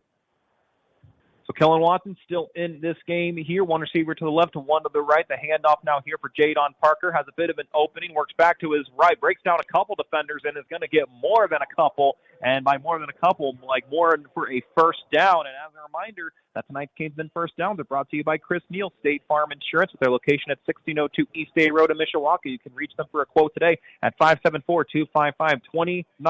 Jadon Parker, he has improved throughout this game, and particularly in the second half. Yeah, he's making a lot of hay off of this stretch play on the edge. I haven't seen Penn run that much this year, and it's really working tonight. So one receiver to the left, one to the right. Once again, Parker on the handoff, and he is swarmed by 3 Wildcats that time. And so on the initial tackle, nice job for the Wildcats. And it looks like we do have a player down. And based off who we see, that looks like it's number 34. That's Cortez Foster, the 5'11 senior. He's down right now, so the clock is stopped at 4 minutes and 30 seconds. No, and he took his helmet off right away. That's not usually a good sign. No, that usually means someone's in pain. Yeah, and unfortunately, we never want to see any player injured, but especially for a senior. That is, so you certainly hope that he's going to be okay. So, while we've got the quick opportunity, thanks to more of our friends that make it possible for us to get to be here tonight, including over at the Beeler Law Office. The Beeler Law Office is located at 3430 Bremen Highway in Mishawaka, next to the 331 Meyer store. Attorney Ray Beeler has been practicing law since 2001 and is a 1980 Penn High School graduate. She offers her clients estate planning, including power of attorneys, wills and living wills, probate administration, bankruptcy, business guardianship, and other family law services.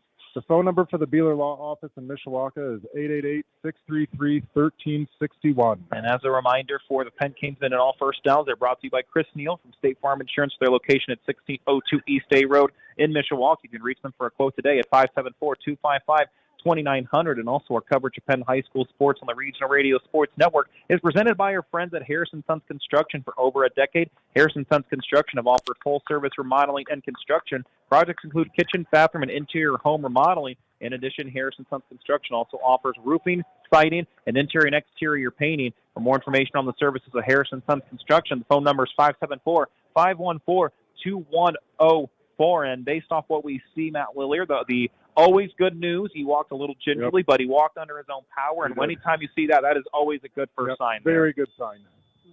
Jaden Parker has 11 carries for 88 yards. He has 10 carries for 83 yards in the second half and 2 touchdowns. And Jadon Parker breaks by a couple defenders, but this time he is going to be absolutely hounded going out of bounds and making the tackle for the Wildcats that time. Looks like making the initial plays. Number 1, Travion Thomas, the 5'10 senior. Another flag. Well, there is another flag, and they're going to get holding against the Kingsmen. So this will go back probably to the 45. Well, and it looks like they're going to decline the penalty. They're just trying to get the ball back. Well, that'll make it third. That'll make it 3rd and 4 then. It's 3rd and 4. So 3rd and 4, ball here at the 35-yard line. And so 4 minutes and 20 seconds, 28-7 in favor of Penn. Jadon Parker finds an opening, and he's going to work to the outside and get pushed out of bounds. And so that will stop the clock, but it looks like it will move the chain, so it'll be a first down for the Penn Canesmen. Again, tonight's Canesmen first downs are brought to you by Chris Neal at State Farm Insurance with their location at 1602 East Bay Road in Mishawaka. You can reach them for a quote today at 574-255-2900. Jadon Parker continues his great second half with the ground game. Is normally one of the slot receivers, and now he has had to play big here tonight, and he certainly has done that. Two on the left, none on the right. Watson, the handoff to Parker once again, cutting back towards the middle and still on his feet. And two Wildcats make that three, bring him down and into the grass. Boy, you wouldn't know it tonight that Penn's missing its two top running backs because their running game is running on all cylinders tonight. Gain of 11 there for Jadon Parker. And once again, thanks to Chris Neal and State Farm Insurance for supporting all the Penn Canesmen first down this year. And I tell you what, he's getting a bunch thanks to Jadon Parker here tonight. Now, Parker's over 100 yards now. And he's going to be someone we consider for our Lillard Insurance Offensive MVP of the game, although it's going to be pretty tough for a couple to find out who is going to win that honor. Two receivers to the left, one to the right. Parker once again stays on his feet, cuts back to the left with the spin move, stays on, and he's going to find his way to the end zone again. Jadon Parker make it three scores on the ground tonight, and it makes it 34-7, pending the PAT. Jadon Parker, what a second half for the 5'11 junior. I have a feeling we're going to see him in the Penn backfield for the rest of the season. He is having one heck of a game. So with it 34-7 with 3:29 left in the fourth quarter, that's going to bring Dylan D'Addario once again here to kick this one away, as it's going to be Oliver Broker who will be the placeholder here. The snap, the place, the kick, it's up, and it is good. As a reminder, all Penn kickoffs, field goals, and extra points thanks to our friends over at Guidance Wealth. And so with 3:29 left at Jadon Parker, third score on the night. Could close the chapter in this game. Still time left, but Riley got to be quick as we'll get ready here for the Penn kickoff right after this quick 60-second timeout here for Penn Canesmen football on 91.1 FM The Globe and the Regional Radio Sports Network. The 2024 Indiana Football Digest is now available for online order at indianafootballdigest.com. This year's digest is packed to the brim not only with stats and scores, but in-depth and detailed analysis on each Indiana High School Athletic Association team. It also features a section on Indiana collegiate football and quotes from coaches from all around the state, giving readers an inside look at Indiana high school football. The 2024 Indiana Football Digest is available online at indianafootballdigest.com.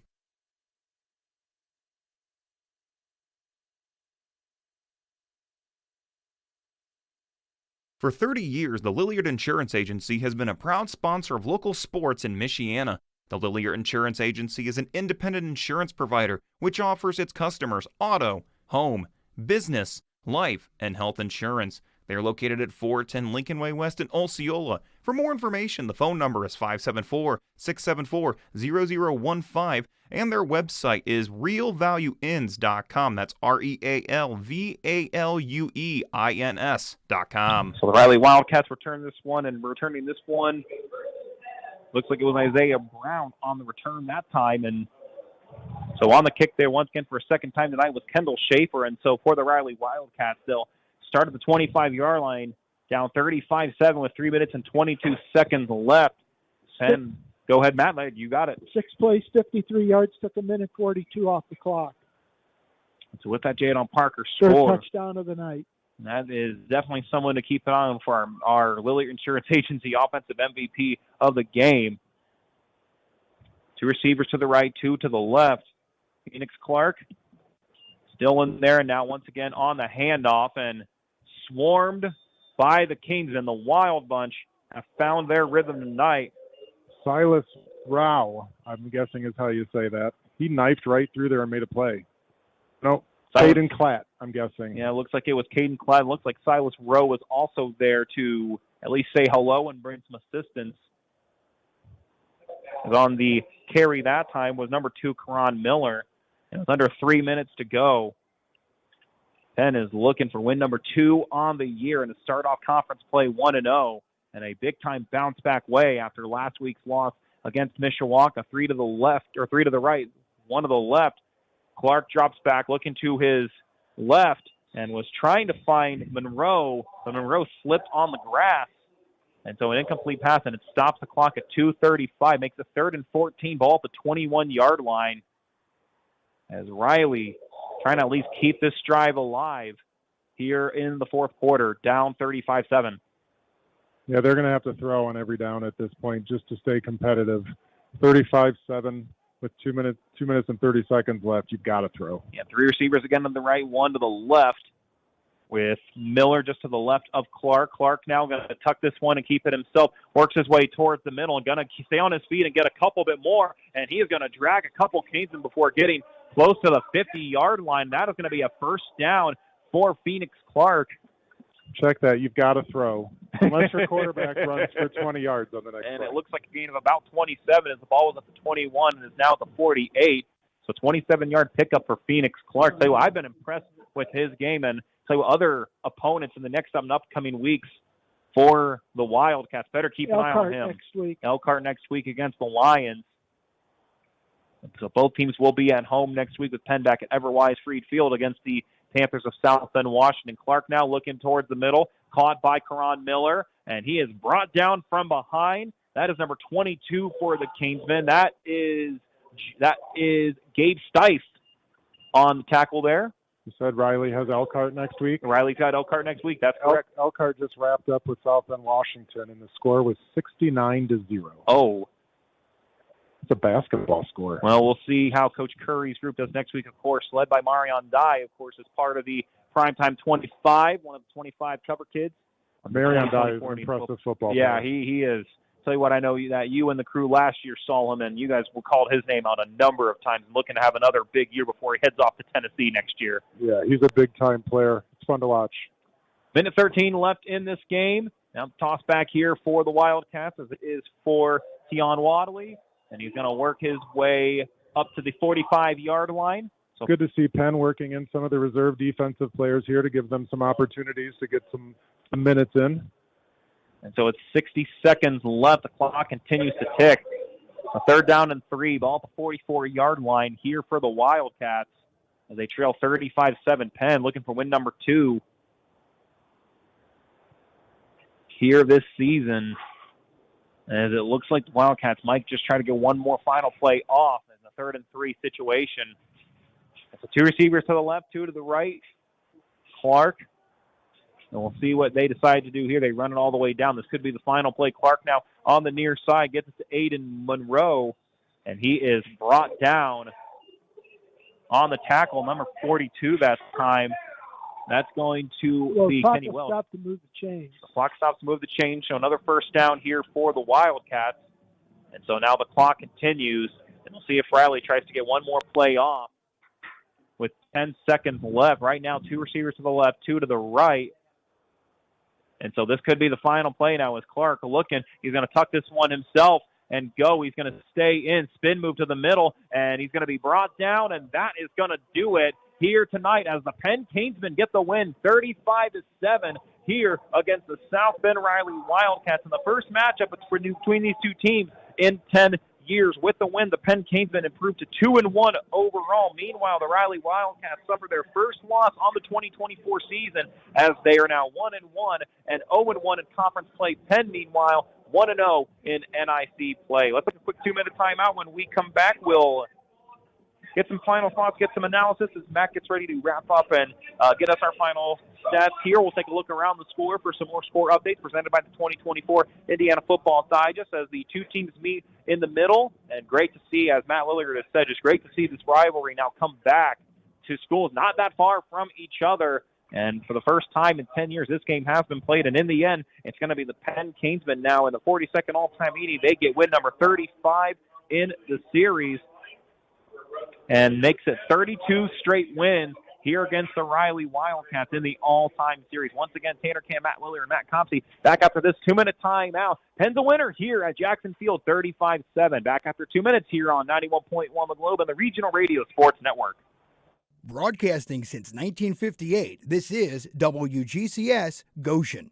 Live in Beef O'Brady's and Granger, it's the Coach's Box every Thursday night at 6 on 91.1 The Globe, hosted by Indiana Hall of Fame broadcaster Paul Condry. The Coach's Box features in-depth interviews with high school and collegiate level athletes from all around the region. Get the inside scoop from coaches and get a good look at the behind-the-scenes world of Indiana athletics. Tune into the Coach's Box, once again live every Thursday at 6 on 91.1 The Globe. For 30 years, the Lilliard Insurance Agency has been a proud sponsor of local sports in Michiana. The Lilliard Insurance Agency is an independent insurance provider which offers its customers auto, home, business, life, and health insurance. They are located at 410 Lincoln Way West in Osceola. For more information, the phone number is 574-674-0015, and their website is realvalueins.com. That's REALVALUEINS.com. Beef O'Brady's is a locally owned, family-operated restaurant designed for food and sports, featuring appetizers, wraps, pizzas, sandwiches, salads, and wings. Beef O'Brady's also broadcasts televised sporting events. The State Road 23 Granger location has carryout service and includes a party room and outside patio. More information is available on their website, beefobradys.com, or by calling 574-271-1415. Again, that's 574-271-1415. Beef O'Brady's. Good food, good sports. The 2024 Indiana Football Digest is now available for online order at indianafootballdigest.com. This year's digest is packed to the brim not only with stats and scores, but in-depth and detailed analysis on each Indiana High School Athletic Association team. It also features a section on Indiana collegiate football and quotes from coaches from all around the state, giving readers an inside look at Indiana high school football.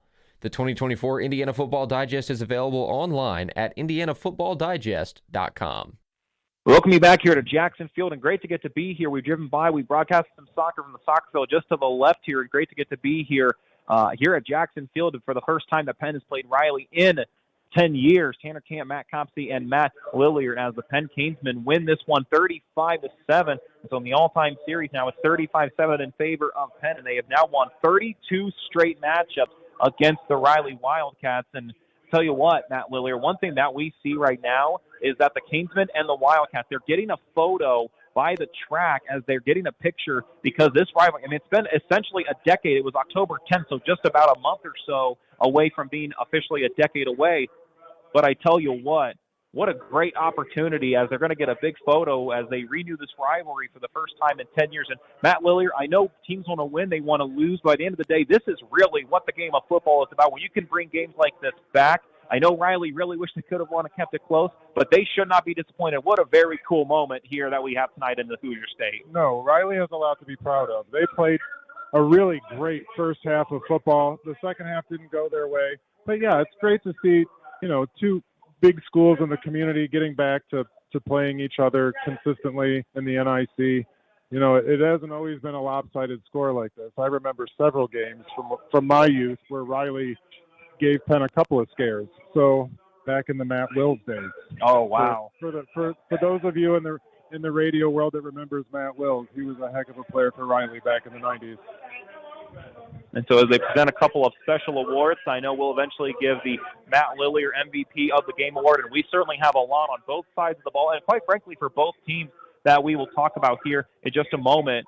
And while they continue to present that, it gives us a chance to thank some more of our great friends, and one that I will give the chance to thank, of course, is McDonald Physical Therapy and Sports Rehabilitation Center, with 2 locations at 1005 Hickory Road in South Bend, and at St. Liam Hall on the campus of Notre Dame, offers physical therapy treatments including Alter-G treadmill, blood flow restriction, and water therapy. McDonald Physical Therapy and Sports Rehab Center's phone number is 574-233-5754, and they're on the web at mcdonaldpt.com. And Matt Lilliard, that gives us another chance to thank our great friend at the Beeler Law Office. Yep, the Beeler Law Office is located at 3430 Bremen Highway in Mishawaka, next to the 331 Meyer store. Attorney Ray Beeler has been practicing law since 2001 and is a 1980 Penn High School graduate. She offers her clients estate planning, including power of attorneys, wills and living wills, probate administration, bankruptcy, and guardianship, and other family law services. The phone number for the Beeler Law Office in Mishawaka is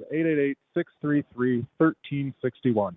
And so as the two teams now get ready to head off of the field, and as Matt Compsey go ahead and continues to add up the numbers and make sure that we get everything correct here. And so, Matt, let's talk a little bit more about this game as we get ready to wrap things up. But before we do that, we want to go ahead and give a couple of other final scoreboard updates. Of course, that's thanks to the 2024 Indiana Football Digest. More information available at IndianaFootballDigest.com. Tell you what, that we've had a lot that have gone throughout the night, and there is a couple that we definitely need to make sure that we talk about here tonight, Matt. Oh, a great game, or a gigantic game going on in the northwest part of the state is Crown Point Maryville, and Crown Point looks like they've been handling Maryville. Last score reported was 39-7.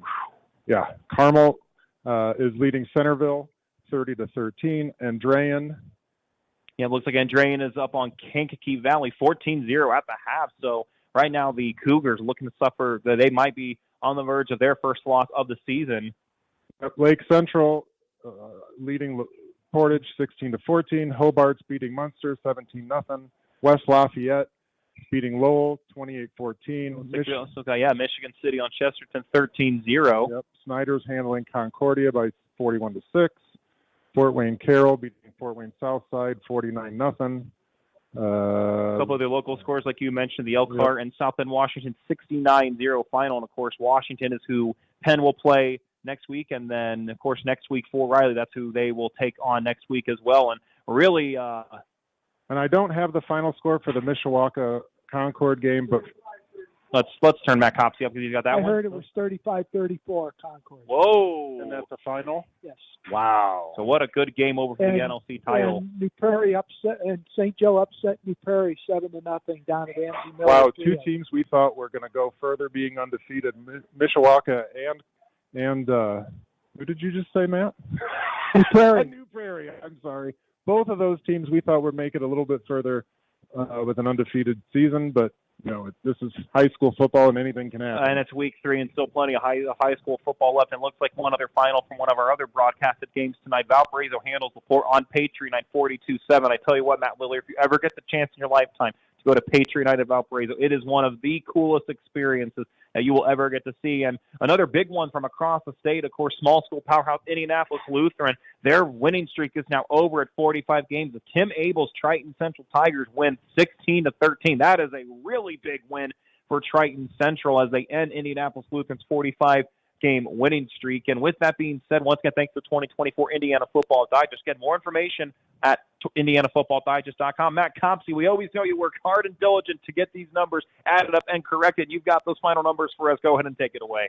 Thanks, Tanner. Penn's only touchdown of the first quarter, a 9-yard touchdown pass from Kellen Watson to Tayshawn Bardo. Dylan D'Addario's extra point. It was 7-0. It was 14-0 at the half as Penn scored. Cohen Weissong, an 18-yard touchdown run with 4 minutes to go in the half. D'Addario's extra point, 14-0. Jaden Parker then a 26-yard run in the third quarter, made it 21-0. Parker had an 11-yard run early in the fourth quarter, and then Phoenix Clark, a 3-yard touchdown run. Tyler Flukner's extra point made it 28-7, and then Parker's third touchdown of the night with 3:24 to go, 15 yards out. D'Addario's extra point, 35-7. Both teams had 15 first downs. Taking a look here, Penn only had one penalty in the second half, so Penn had 10 penalties for 80 yards. Riley had 5 penalties for 50 yards. Taking a look here, Penn had 3 punts for an average of 33 yards. Riley had 5 punts for an average of 32 yards. 2 interceptions. Both teams had 2 turnovers in the game, 2 interceptions for Riley, 1 fumble and 1 interception for Riley. Third down conversions, Penn was 3 out of 6. Riley was 5 out of 13. Taking a look at some individual numbers, Kellen Watson, 5 of 13 for 73 yards with 1 touchdown and 2 interceptions. Tayshawn Bardo, 3 catches for 53 yards and a touchdown. Cole Bennett, 2 catches for 20 yards. Running the football, Kellen Watson, 3 carries for 13 yards. You had Jaden Parker, 15 carries for 125 yards and 3 touchdowns. 12 carries for 120 yards and 3 touchdowns coming in the second half. And then you had, taking a look at over here, you had Caleb Weissong with 10 carries for 90 yards and a touchdown. So Penn had 73 yards through the air, 228 on the ground for 301 total yards. Phoenix Clark was 11 out of 17 with 1 interception for 80 yards. You had over here, taking a look, get my names over here. Tion Wadley had 3 catches for 18 yards. You had Aiden Monroe had 5 catches for 28 yards. And I'll get it right here. Zaire Taishimanga. Okay, I got the ball. I got the Taishimanga. I got the ball. I got the ball from my two. I got the ball from my two teammates over here. He had 2 catches for 32 yards, and then you also had Karan Miller with 1 catch for 2 yards. Running the football, Phoenix Clark finished with 25 carries for 107 yards and a touchdown. You had Wadley, 12 carries for 43 yards, Miller, 2 carries for 4 yards, and Taishi Manga, 7 carries for 20 yards. So 174 yards on the ground, 80 through the air, 254 total yards for Riley in the ballgame. Wildcats fall to 1-1, 0-1 in the NIC. Penn improves to 2-1, 1-0 in the NIC.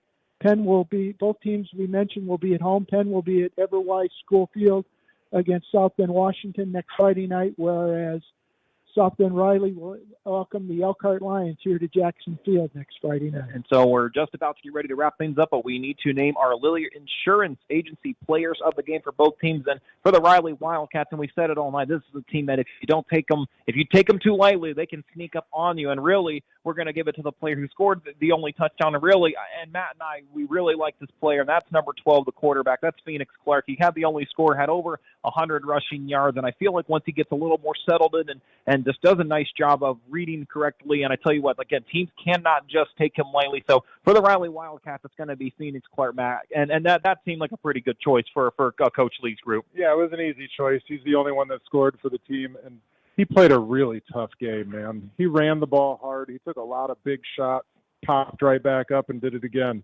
A lot to admire there in his game.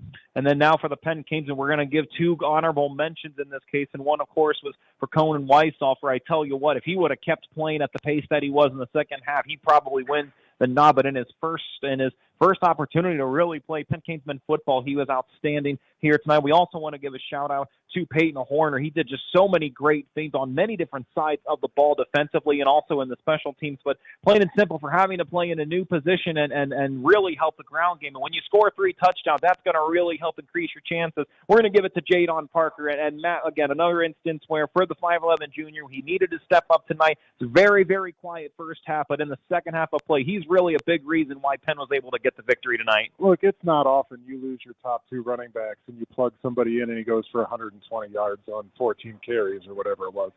He looked stellar out there. And Cohen Weissong, too. I mean, to have 4 running backs that can play like these 4 young men did, through this beginning of the season, it's admirable. I mean, you have to remember one thing. He ran 50-some yards and had it called back because of a penalty, or he would have most likely had over 150 yards. And who knows, we probably wouldn't have seen Weissong had that not happened. Yeah, having that touchdown called back and giving Jadon Parker a breather after that long run, having Cohen Weissong come into the game, it was hard to take him out after that. He was gaining yards in big chunks. I think he averaged 10 yards a carry in the first half, and disappointed to see him to take that big shot in the second half and not come back in the game. I hope he's okay.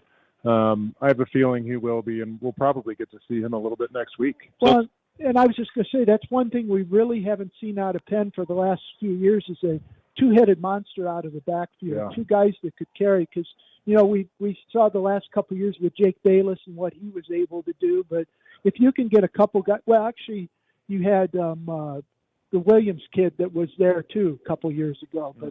But I wanted to see Penn run the football tonight. They ran for over 250. They ran for over 250 yards, and I think that's what they're going to have to do the rest of the season. Yeah, Jadon Parker was impressive in that second half. He took over the ball game in the second half.